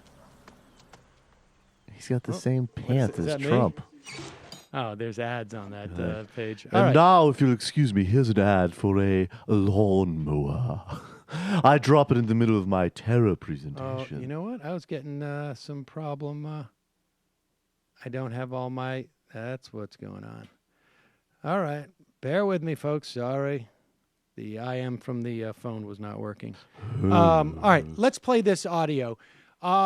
Look, maybe you deleted your Uber app after they tried to basically scab and break the essentially the picket lines, if you will, that were set up after the immigration ban was announced at JFK.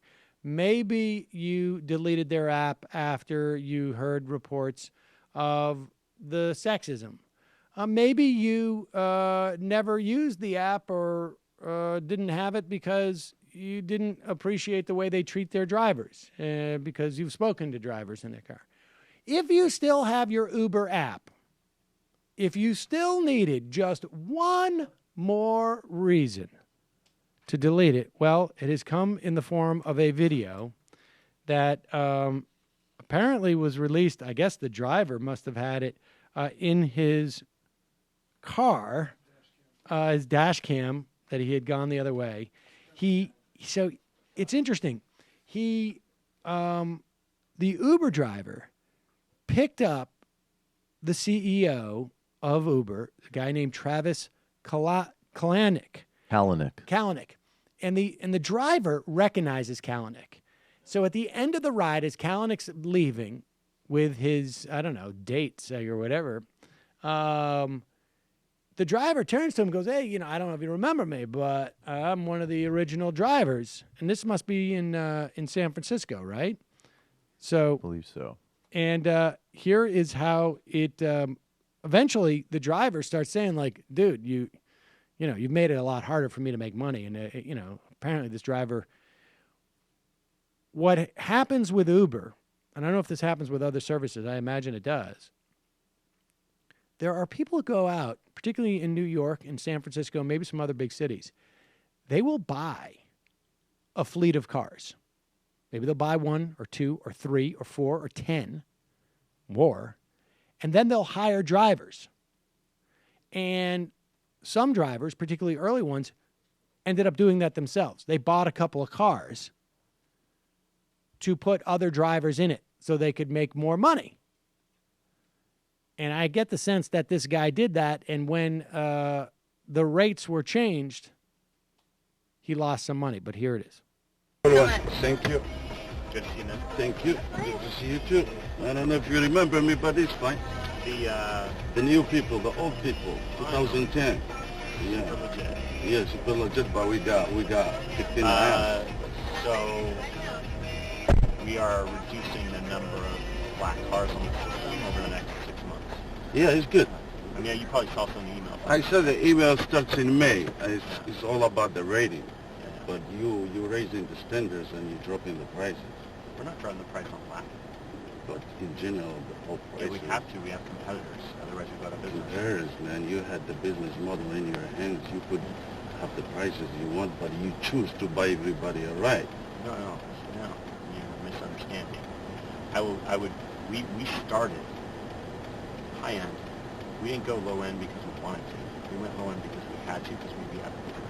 What, lift? Pause it. Now, this is what the guy, I think, really gets under the guy's skin, is where the driver says, oh, you can't understand what he's saying? Okay, so the driver is basically saying, like, I don't know if you remember me, I was one of the original guys in 2010. And then Kalanick says, oh, well, you probably heard, this is a black car they're in. Obviously, the guy drives in the high-end black car. He says, hey, what we're doing is we're raising the standards for what you need to be a black car driver. So there's going to be less competition for you as a driver.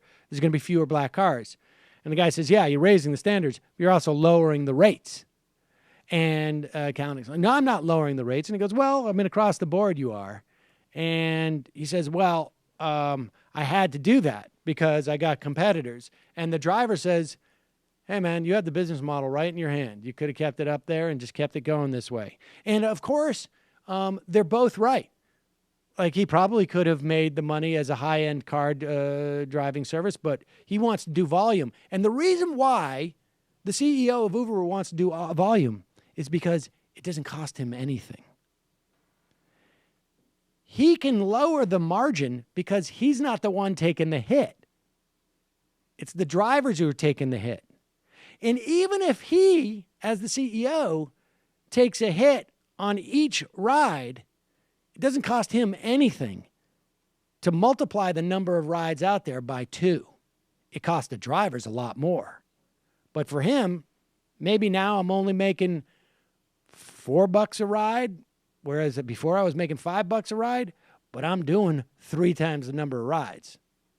I don't know what the numbers are. I'm just. The numbers are bigger than that. But, all right, so continue. What, lift? It's a piece of cake right there. No, it seems like a piece of cake because I've beaten them. But if I didn't do the things I did, we would have been beaten, I promise. Pause it. He says, it's a piece of cake, man. You could have done. And the CEO says, it seems like a piece of cake because I've beaten them. Continue. We could go higher and more expensive. You get the best. So here's the thing.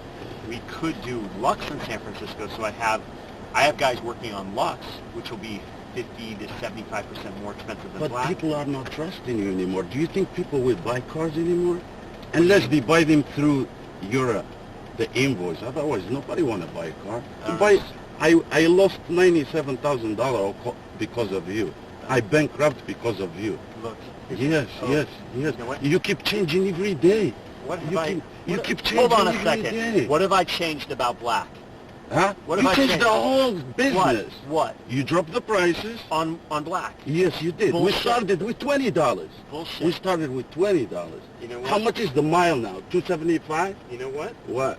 Some people don't like to take responsibility for I their take own shit. responsibility. They blame everything But in why their you life on sending an somebody email else. for town car? Good luck.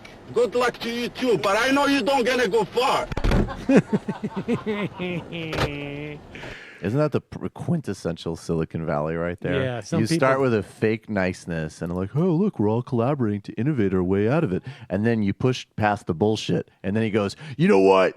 You're going to blame other people for your problems. And people like to blame other people because it all is the libertarian nonsense at the end of the day. Kalanick started off blaming Lyft. He's like, Lyft would have competed against us. Yeah, exactly. Like, literally, that's his first impulse. Literally starts by explaining the marketplace. And this guy's just like, oh, yeah, if Lyft can influence your behavior, maybe my my employer could also influence Right. my behavior, you scumbag. The first half of the conversation, he has a tell that he is uncomfortable and probably lying. Is that he? What's the Uber guy's name? Kalanick. Kalanick, yeah. He is rubbing his thumb across his iPhone. It's just like a very nervous habit. And then when he turns to being like, no, like this guy's accusing me of having lost him money, he stops doing it. And then. Well, he's mad. He's mad. He doesn't like to be. Well, initially, he's like uncomfortable. Like, this is not. He's lying. Just another reason. Now, he's, to be fair, he's since apologized. In an email to staff on Tuesday, Kalanick apologized to Kamau, this is the guy, for treating him disrespectfully. To say that I'm ashamed is an extreme understatement. My job as your leader is to lead. And that starts with behaving in a way that makes us all proud. That is not what I did, and it cannot be explained away. It's clear this video is a reflection of me, and the criticism we've received is a stark reminder that I must fundamentally change as a leader and grow up. But this is amazing because he's 40 years old, and like just as like a business proposition, there is no question that plenty of VC people have for a long time, because this guy is also someone who ranted publicly that he's going to use private investigators to release. Yeah, he also, but I mean, I'm talking now from a mercenary perspective. That's terrible enough, but that's not something you should be publicly ranting about. He's talked about, we know everybody's hookup histories. Right. We have the data. Right. Like just the idea that now he's basically saying like, well, I should probably get some emotional he training. Says, this is the first time I've been willing to admit that I need leadership help, and I intend to get it. Exactly. And this, I can tell you, is so rote in terms of crisis management. You need what he's basically doing, and this is what they tell you to do in crisis management. You get out ahead of it. So you look at what the margin is, what the furthest margin is in terms of criticism of you, and you go half a click beyond it. And then there's no oxygen for them to criticize you.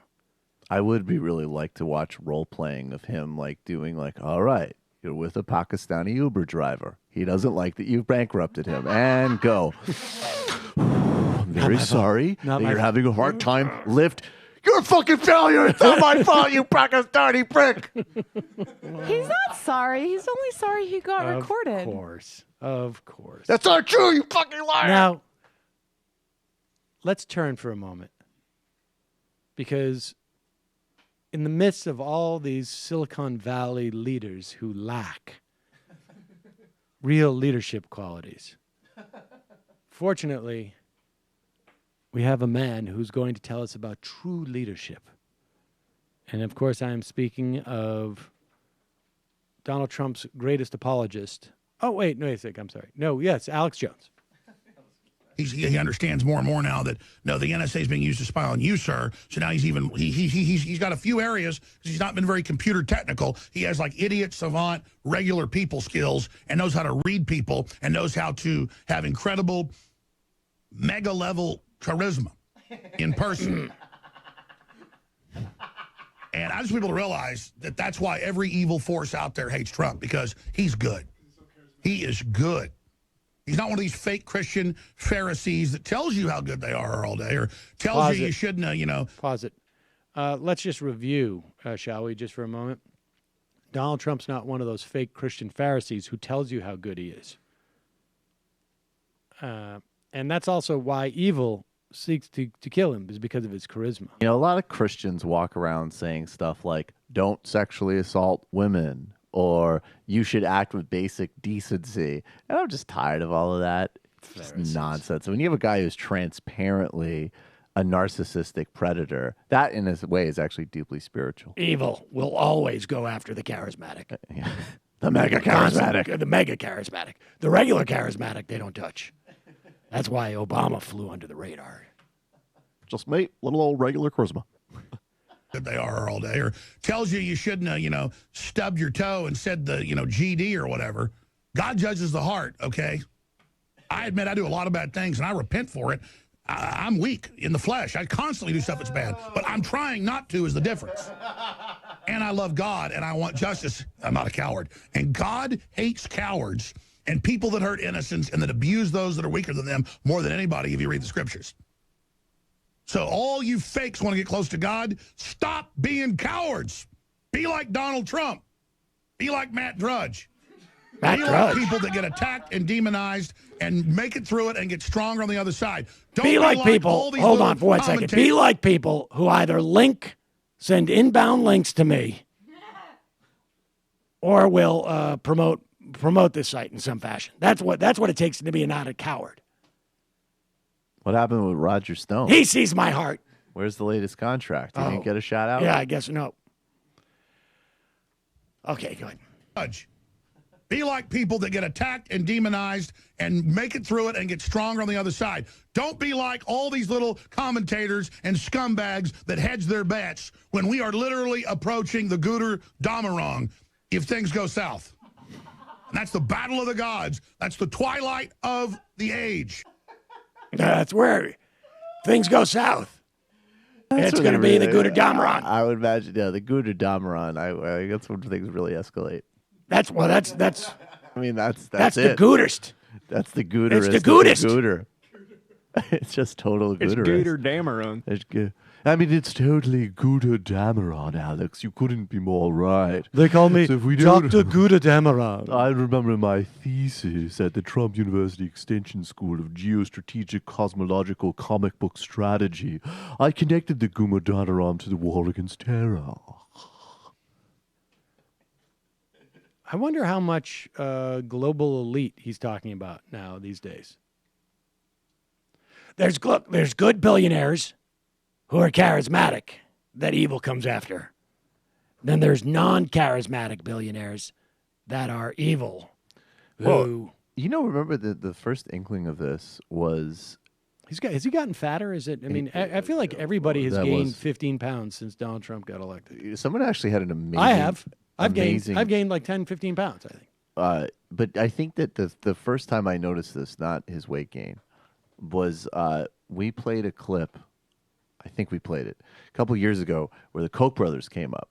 Yes. And what was because I will say, if you go to old Alex Jones, it's always crazy, but he was definitely like, it's the Republicans, it's the Democrats, it's the bankers, it's the they're all part of the Illuminati, they're all evil, there's no difference. And then he started pivoting into average right-wing punditriness, and the Kochs came up, and he basically was like, they're not that bad. They're just trying to build some stuff in the U.S., and they funded Clinton. Right. And that, as soon as I heard that clip, it was like, okay, here is definitely phase 2 of the business plan. Exactly. I think he got some cash from the Koch brothers at one point, but I wouldn't know. Unorthodox report. Hey, Sam and the MR crew. Longtime listener, first-time messenger. I see the secessionist strain in liberals and groups like the Justice Democrats trying to separate themselves from the Democratic Party. I think this line of thought is dangerous. Do you have an opinion on the lack of loyalty to the Democratic Party? I don't think Justice Democrats are trying to do that at all. They're trying to do what Bhaskar said. What? Yeah, I think they're doing the opposite. Yeah, that's what Bhaskar said. Progressives should run on a clear, distinct line, like Bernie Democrats or Justice Democrats. I think they're specifically trying to work within the Democratic Party, but organize outside of the sort of the establishment system, which I think is the smartest thing to do. I think at one point, there's so many of these groups that I think hopefully there'll be more of a coalition so that the energy, is more focused. But no, I think this is good. Joshua Arden. I don't think there should be loyalty to the Democratic Party. I just think that you have an apparatus, any more than I would, have loyalty to a bus route. It just happens to be an apparatus that would get you to a certain place. What? But would you have loyalty to a commissary? Maybe. It depends on what, if Tuesday was like pizza days. Joshua Arden. Sam, after watching Steve Bashir give a real barn burner for the Democrats, I am fired up, I got to say.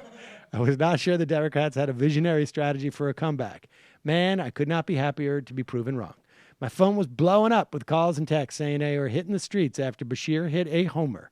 I couldn't resist the energy. I was pumped when I joined the others in the street. I even bumped into Alan Dershowitz and Haim Saban. Got my certified good Democrat card. Now I've been since the election. I'm embarrassed. I doubted the Democratic Party's genius.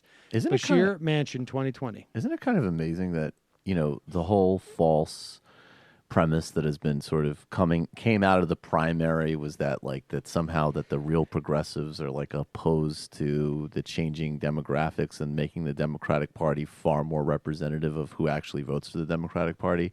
And then meanwhile, it's this Bashir move is it seems like something it clearly was the Washington base of the party deciding it, and it seems like the type of move that they would have made in the 90s or the beginning of the Bush administration. They don't even do the new representation. It's very defensive. It's so weird. Very but defensive against what? None of those people are going to vote for you. I mean, on one hand, I understand Kentucky's on one hand, you could story. also interpret it as okay, we're going for the white working class, which was the cri de coeur of. Honestly, if you want to do that, then get Jim Webb back out because he's probably the best messenger for that type of thing. If that's really what you want to do, I think his performance speaks for itself. I mean, I think from that perspective, I'm explaining what I think the rationale is. We want the white working class. Here's a successful governor who built one of the most successful, particularly in terms of the context, in a red state, an affordable CARE Act success story. But I guess I'm even thinking just honestly of the bizarre optics. You the got person it. who's executing. Yeah, you have a group of people. If you're going to do it in a diner, here's what you do: give them food. Yeah, they have food. Make it real. And we want him to be totally down home and authentic. So let's put him in a diner where there's no food. Right. I mean, honestly, why didn't you just get a studio? It's after closing time and half the lights are off. And honestly, and have a group of people in there that, it shouldn't be that on the nose, but it should look like we are the Democratic Party. I mean, honestly, there should be, people of different backgrounds. You're Democrats. That's kind of the point, especially when you have such an overtly bigoted administration It's and you're a very going to exclusive lie. diner. But I think you're better off in that situation, honestly. Have people eating. It's a little bit loud, but so what? Big Lee Boy, Bashir's response last night actually makes the word cuck appropriate. After losing the election at every level, somehow the DNC thought that a 72-year-old ex-governor. I mean, it is weird that people are saying 72-year-old. I mean, let's be honest. I mean, he's only 2 years older than Trump, and is there any difference in age between him and Bernie? I don't remember. How old is Bernie? I think Bernie's a little 73. I mean, I have to say, Bernie and Trump both have a lot more kind of pep than him. I mean, if we're being right, yeah. But Trump is like a bloated. He's gonna fall over and. Also, Bernie's 75. But this is the actual point. He bragged about not raising taxes, extolled Reagan, and commended Republicans. Yes. Just might as well apologize for being too liberal. As the majority report, you guys know issues like universal health care, raising wages, taxing the wealthy. Why did we put forward a guy? Well, I don't know. And who the F climbed up inside Van Jones and made him say some stupid shit? I mean, it's the sort of the same impulse, right? It's the same Kelly impulse, says and I still think that there are plenty of people inside that mainstream Democratic orbit that just still think they're talking to a 90s electorate. I mean, it's amazing. I love Sarah Palin. If premiums are going to go up so much, and most of the people who now have coverage got it through the Medicaid expansion, wouldn't it be fair to say that private insurance has priced people out of the market? Yes. Maybe premium cost growth would have slowed more if Republicans didn't encourage people to pay the fine instead of signing up for the coverage. I think it's important to say the job of for-profit insurance companies to make calculated bets against the people they offer coverage to. Yeah, I mean, look, the business model for health insurance just doesn't work when it comes particularly to the individual market. And the employer market is just, the reason why it's expensive there is just because you're just not doing, it's like that exchange that Rand Paul had where you could, get together and make bigger risk pools. And, okay, well, why are you stopping? That's like saying, because then it becomes a Jew pool. Right. You hit a certain number. I mean, it's literally like saying hey, I want to get down to City Hall. Well, you should go 10 blocks south from here. Well, but City Hall's 30 blocks south from here. Well, just head down 10 blocks. Don't get carried away. Exactly. You want to go in the right direction, but you get the whole thing. All of a sudden, Mexicans will be running around. Joseph Ballin. Your argument is the Democratic leadership responds to the voting base. No, my argument is that the Democrats, it is not impossible. It's not that they always do this. It is that with the right amount of strength, yes, they would. It's also the most plausible of several bad options. That's the reason we voted for Hillary, right? I don't know what you mean by that. So why did they vote for Tom Perez, knowing damn well Ellison was the obvious choice to unite the party? Well, I think they thought that Tom Perez could unite the party. Keep in mind, Ellison was pretty establishment as well, but the DNC just wanted to keep sucking up all those funds from state parties into their pockets. People aren't going to revolt or do anything as long as the welfare state is maintained. The only way to get things to get better is for things to get a lot worse. Okay, well, I mean, I tried to prevent Trump from getting into the White House. Shouldn't we want them to dismantle everything so that things get so bad there's a revolution, as Susan Sarandon said? Well, Yes, first of all, obviously, if you the reality is that that's a very tough thing to plan, and I mean, I don't know, and there's no guarantee that there's going to be a revolution. I just hope you don't follow Joseph Ballin's fucking advice, because if you do, we are done. Now, with that said, I do think that, I mean, the Democrats have, I think, played this well in terms of like the Affordable Care Act. Force them to do it right up front. Do not give them an opportunity to help them with any type of replace, because it was basically calling their bluff on this. And I suppose on some level that is creating a similar dynamic. But broadly speaking, I don't even know how to attempt to do what I also let me make an actual really sincere response to that.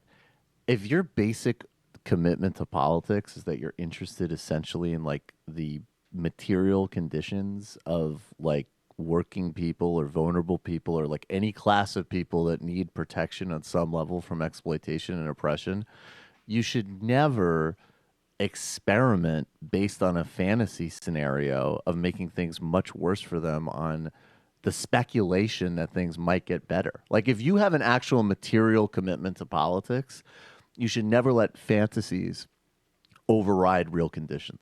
I mean, it sounds obvious as I say it, but I don't think it is to a lot of people. Well, you know, when you leave that door open, Michael, you are creating a vacuum for people to...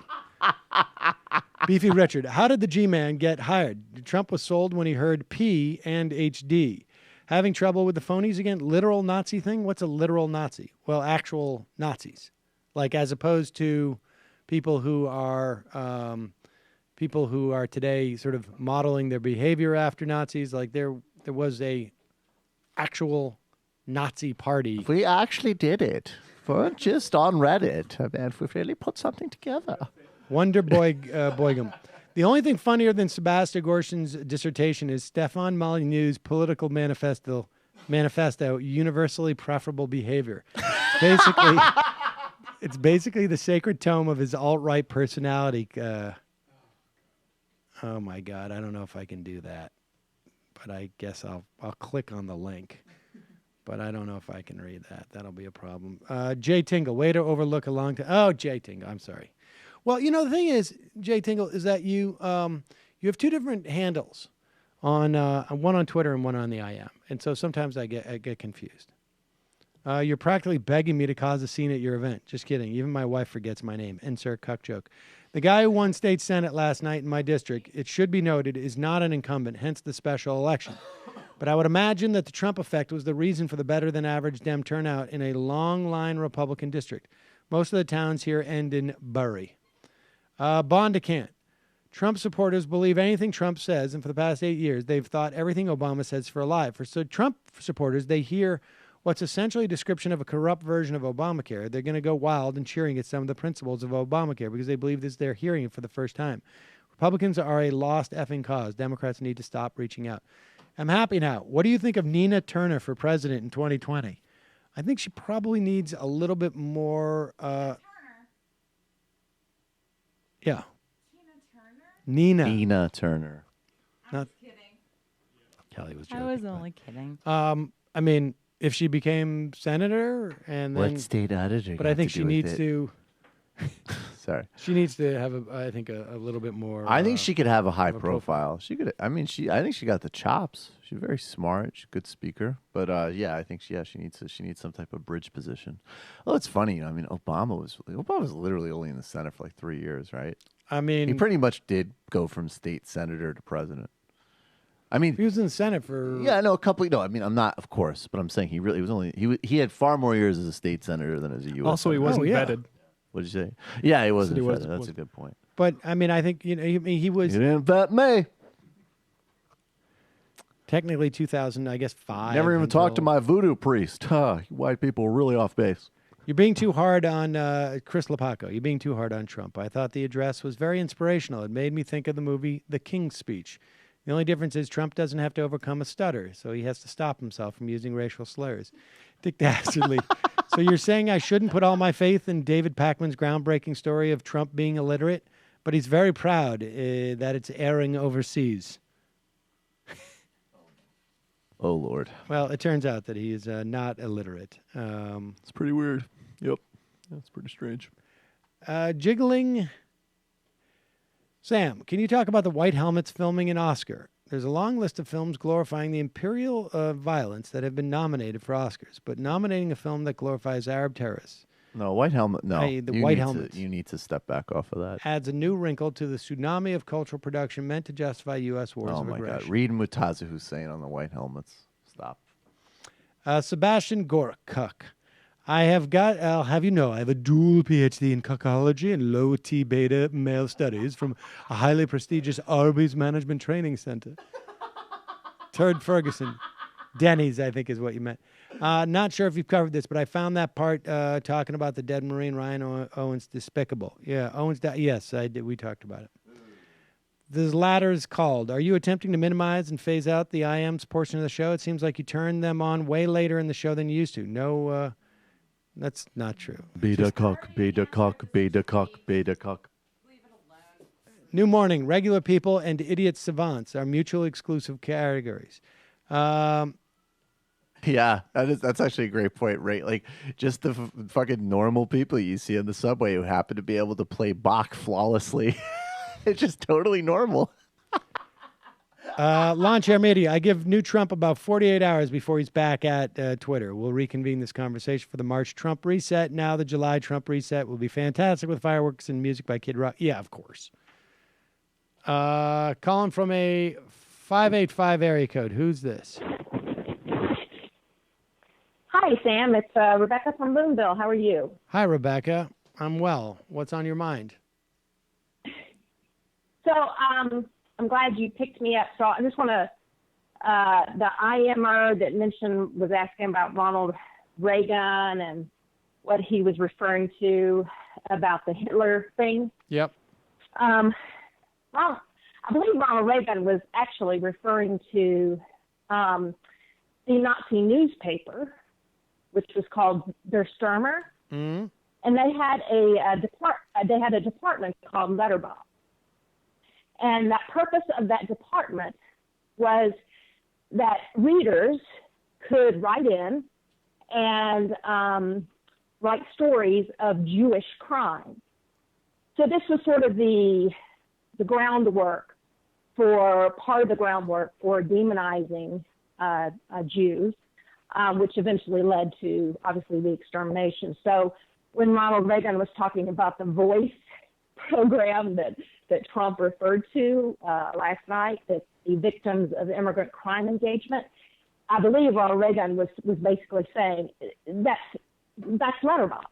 That's pretty much the exact same thing. So just a little historical reference on that. And I too am disturbed by Van Jones. I mean, what the hell? Yeah. It's unbelievable. And I guess, one of the important things that progressives really have to understand is that this is that the progressive movement, this is a long-term project. People put on your big girl and big boy panties because this is going to take some time. And these people that say, let's just let the whole thing burn down, they're living in privileged situations and have no idea what they're talking about. And just something I'm reading right now, and I would recommend to others, is a book by Grace Lee Boggs called The Next American Revolution, and lays some pretty cool groundwork for a long-term project starting at the grassroots. If the Democratic Party is going to be using this old fellow from Kentucky, I'm sure he's a lovely gentleman, but if they're going to be doing that, and the Van Jones is going to be saying, good news, Trump is presidential now, we're in for a long road.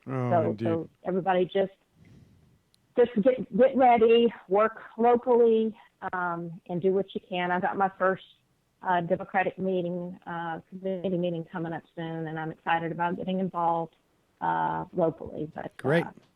And I hope Kelly is feeling better, by the way, and not close to tears today. She's doing well. She's doing well today. Oh, great. I hope that. Thanks for the call. I wonder. I think Van Jones taking a lot of heat for this, and his base is kind of a little bit more on the left, relatively speaking. So he might. I don't know if he'll go out like this again. He's getting whacked pretty hard, Also, even by some people that I actually honestly wouldn't expect to hit him as hard on this. I agree with everything everyone's saying about Van Jones, but I would like to register like the swing we make between our concerns about the deep state and the media working to undermine Trump, and then our and then the next day our concerns that the media and Trump are working to like impose fascism. Like it's crazy. It's a crazy swing. What do you mean? Like the arguments over like the media, like the Washington Post is out to get Trump, or like they're out to like CNN. Their sources in the intelligence community are trying to take him down. Have people been arguing that the media is out to get Trump? I mean, on the left, I don't think so. I think maybe on the right they have, and I think the deep state stuff. I mean, there's reason to be concerned. There's also a narrative that says it could be legitimate whistleblowing to protect an investigation. I mean, but these are ridiculous. Cat.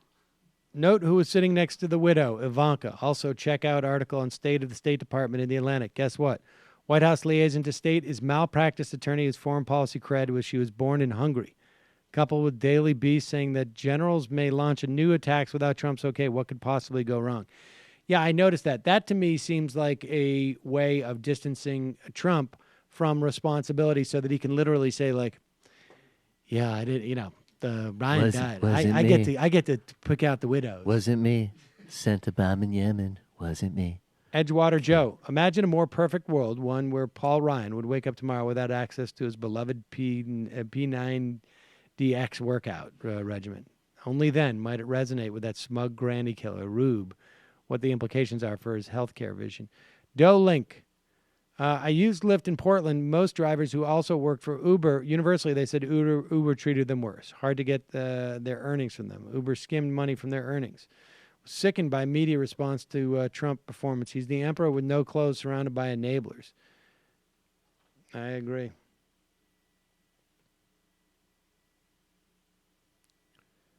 Senator Chuck Schumer, Jared Kushner's brother, runs the Oscar health insurance company.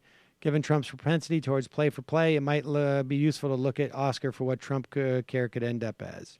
Incidentally, that's how I get my health insurance. Oscar. Sloppy Podesta, with the Orange Guy's 10% increase on military spending, 10% decrease in the discretionary spending, did he just inadvertently end sequestration? There's actually like a question as to whether or not he can legally do that through reconciliation, because these caps are put in by statute and must be reversed by statute. It's unclear. But in some ways, yes. Let's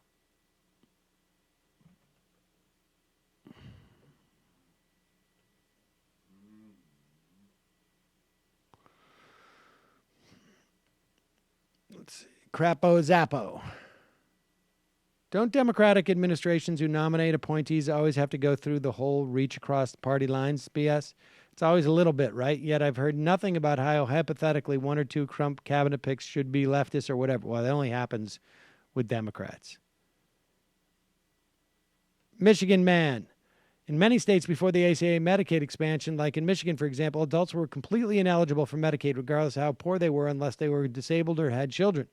Block granting will be a complete disaster as it will force poor adults to return to using the emergency room for their primary care. Indeed. Indeed. Anthony from Baltimore, as someone who has been a twin brother with severe who has a twin brother with severe disabilities and has personally witnessed the dedication and persistence required of my parents to provide a good quality life to my brother.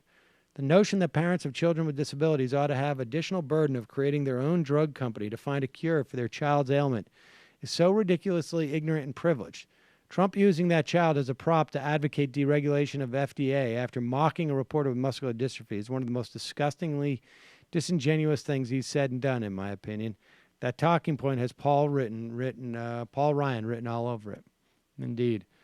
All right. We have time, maybe one more phone call. Calling from a 404 area code. Who's this? Trump using that child as a prop to advocate deregulation of FDA after mocking a reporter with muscular dystrophy. Genuine things he said and done, in my opinion. That's me. That talking point has Paul Ryan written. Hello, 404. All right. Sam. Yes. This is Josh from Atlanta. Josh, what's on your mind? Let me first say, as a lifelong Democrat, I am a Republican first. I'm converted to Judaism immediately. All right. And sometimes I'm an American. I understand. Sometimes I'm... No, I just wanted to talk about... I live in Atlanta. I'm 38, so I'm kind of the Gen X. I'm in your age range. And we kind of get lost in this kind of situation, in this discussion in the Democratic Party. But I was at the DNC this weekend, the meeting, and the chair of the Georgia Democratic Party is from my hometown, and he owns several papers, and our families are close. But even my parents can't even get in touch with him. So I don't know what's going on. I mean, there's some kind of big disconnect. During the election, I don't know if you remember, but there was some talk of Georgia becoming a blue state. Yep. But it was crazy on the ground here because you had sitting congressmen endorsing Johnny Isakson.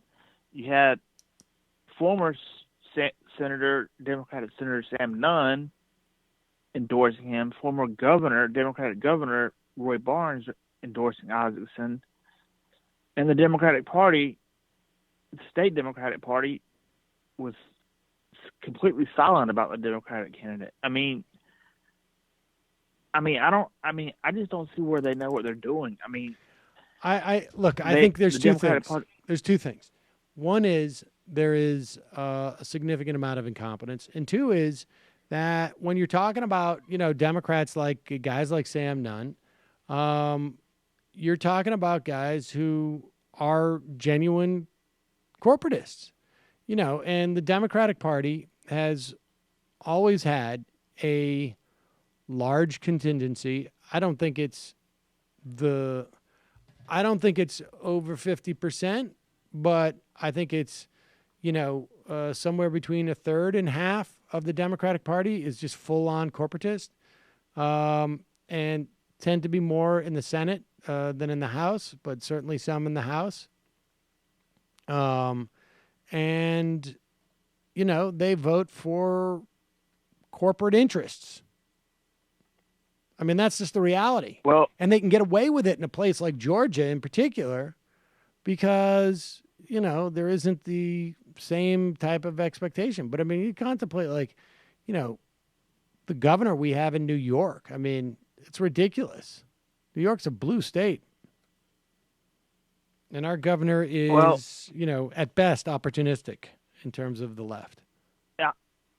I'll just say, I mean, there's a big disconnect. I mean, the Democratic chairman of Georgia, like I said, I can't even get in touch with him.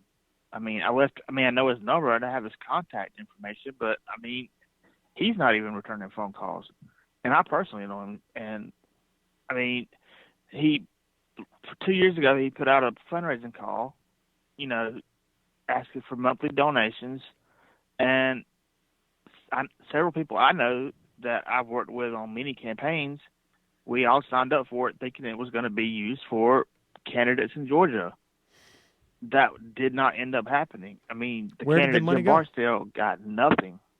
Where did the money end up going? It went to the Hillary Victory Fund. Right. I mean, there was literally every single month on my statement, it said I got a charge to the Georgia Democratic Party, but right before the election, the last charge said Hillary Victory Fund. I mean, none of us had any idea that's what we were signing up for.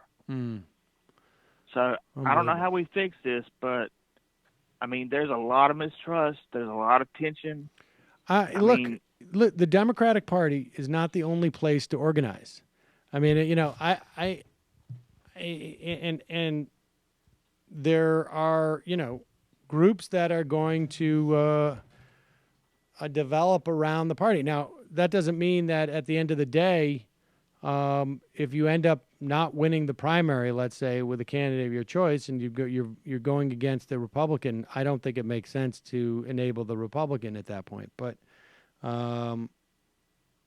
a Democratic Party is not the end-all, be-all by any stretch of the imagination. Appreciate the call. Hang in there. All right. Good Thanks, luck. man. Bye, guys. Bye. All right. I'm going to go through some quick IMs. I'm sorry, callers.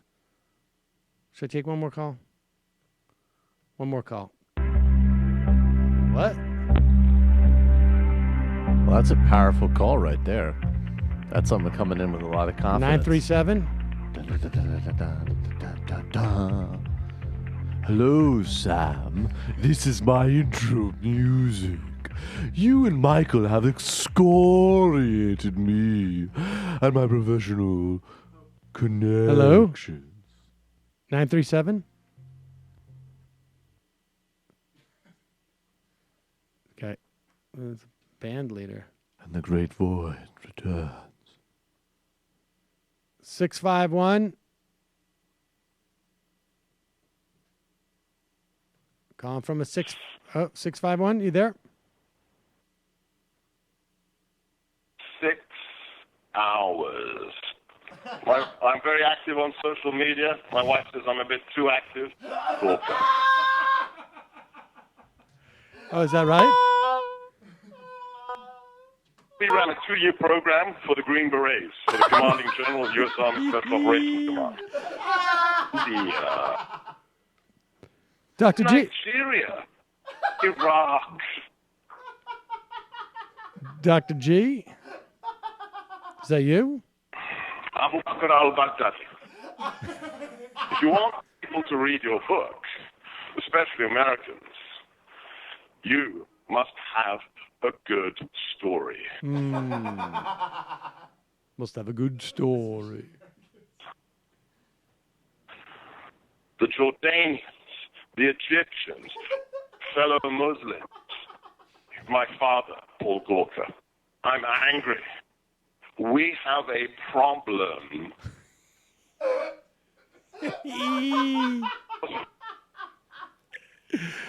To destroy communism morally, spiritually. I am a jihadi. ISIS is much more dangerous than Al-Qaeda ever was. Kill infidels here. The Empire of Islam was a real entity for over 1,000 years. Yeah. Is now reborn. Number one, no more political correctness.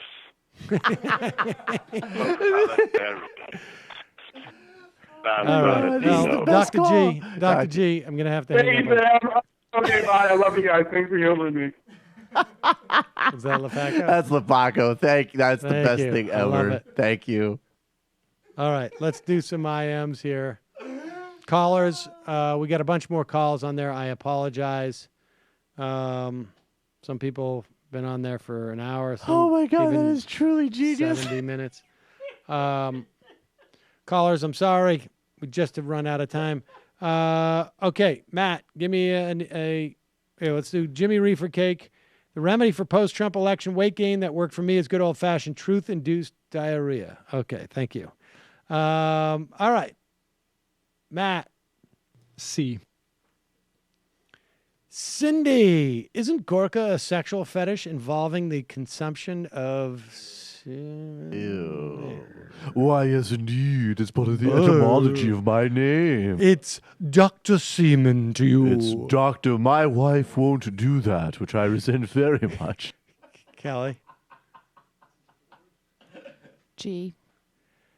Geek Wonk.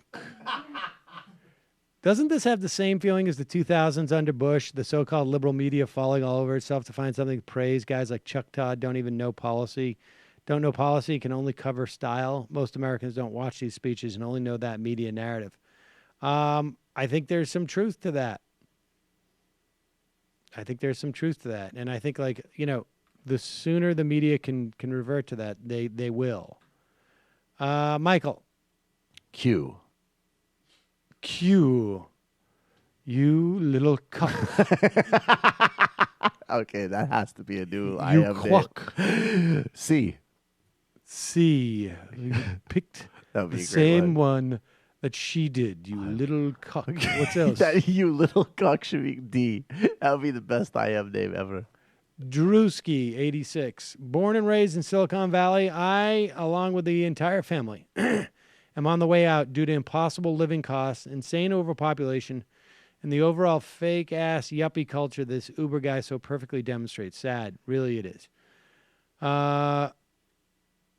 Hugo Ball. Michael's impression of Sam sounds like Jerry Lewis doing Ratso Rizzo from Midnight Cowboy. Oh, Matt, I don't know that one. One I more. know. Well, you don't know it's Saul. Midnight Cowboy? No. I know I need to see it, but that's Saul Well, Rosenberg. John Voight. Yeah, I know I haven't seen. I know I need to. I just haven't seen it. K. K. Kyle. Oprah 2020 was the plan all along. Everyone gets a car. Kelly. Z. I just want to say Z because it never got Z. said. Sorry, no Z. Okay. L. Did we already do that? Louise Reyes.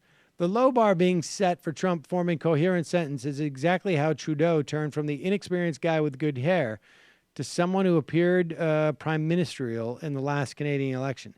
You give one performance where you show up with your pants on when all your political opponents say you won't, and poof. You take that line of argument away from them, perhaps forever. Michael. B. B. Betsy DeVos lover. Last night, the CNN cucks declared Trump became the presidential last night when Trump demonstrated sympathy and a hint of empathy to the widow of the Navy SEAL that lost his life. Indeed. And I will choose Larry. Big takeaway from Trump's speech. You have a rare disease. Hopefully your dad is rich enough to open his own pharmaceutical corporation to find a cure. All right, folks. See you tomorrow. It might take all the strength I got to get to where I want, but I know somehow I'm gonna get there. I wasn't looking when I just got caught between the truth and the light bulb. But finding out won't make me feel any better. Yeah, I know the clock is ticking, but the meds are gonna kick in, and my pilot light shining bright. I guess somewhere the choice was made for the option where you don't get paid, for the road that bends before it finally breaks you. I guess somehow I lost my drive between the 101 and the 5. Do you know how far the detour takes you? Yeah, I know the clock is ticking, but the meds are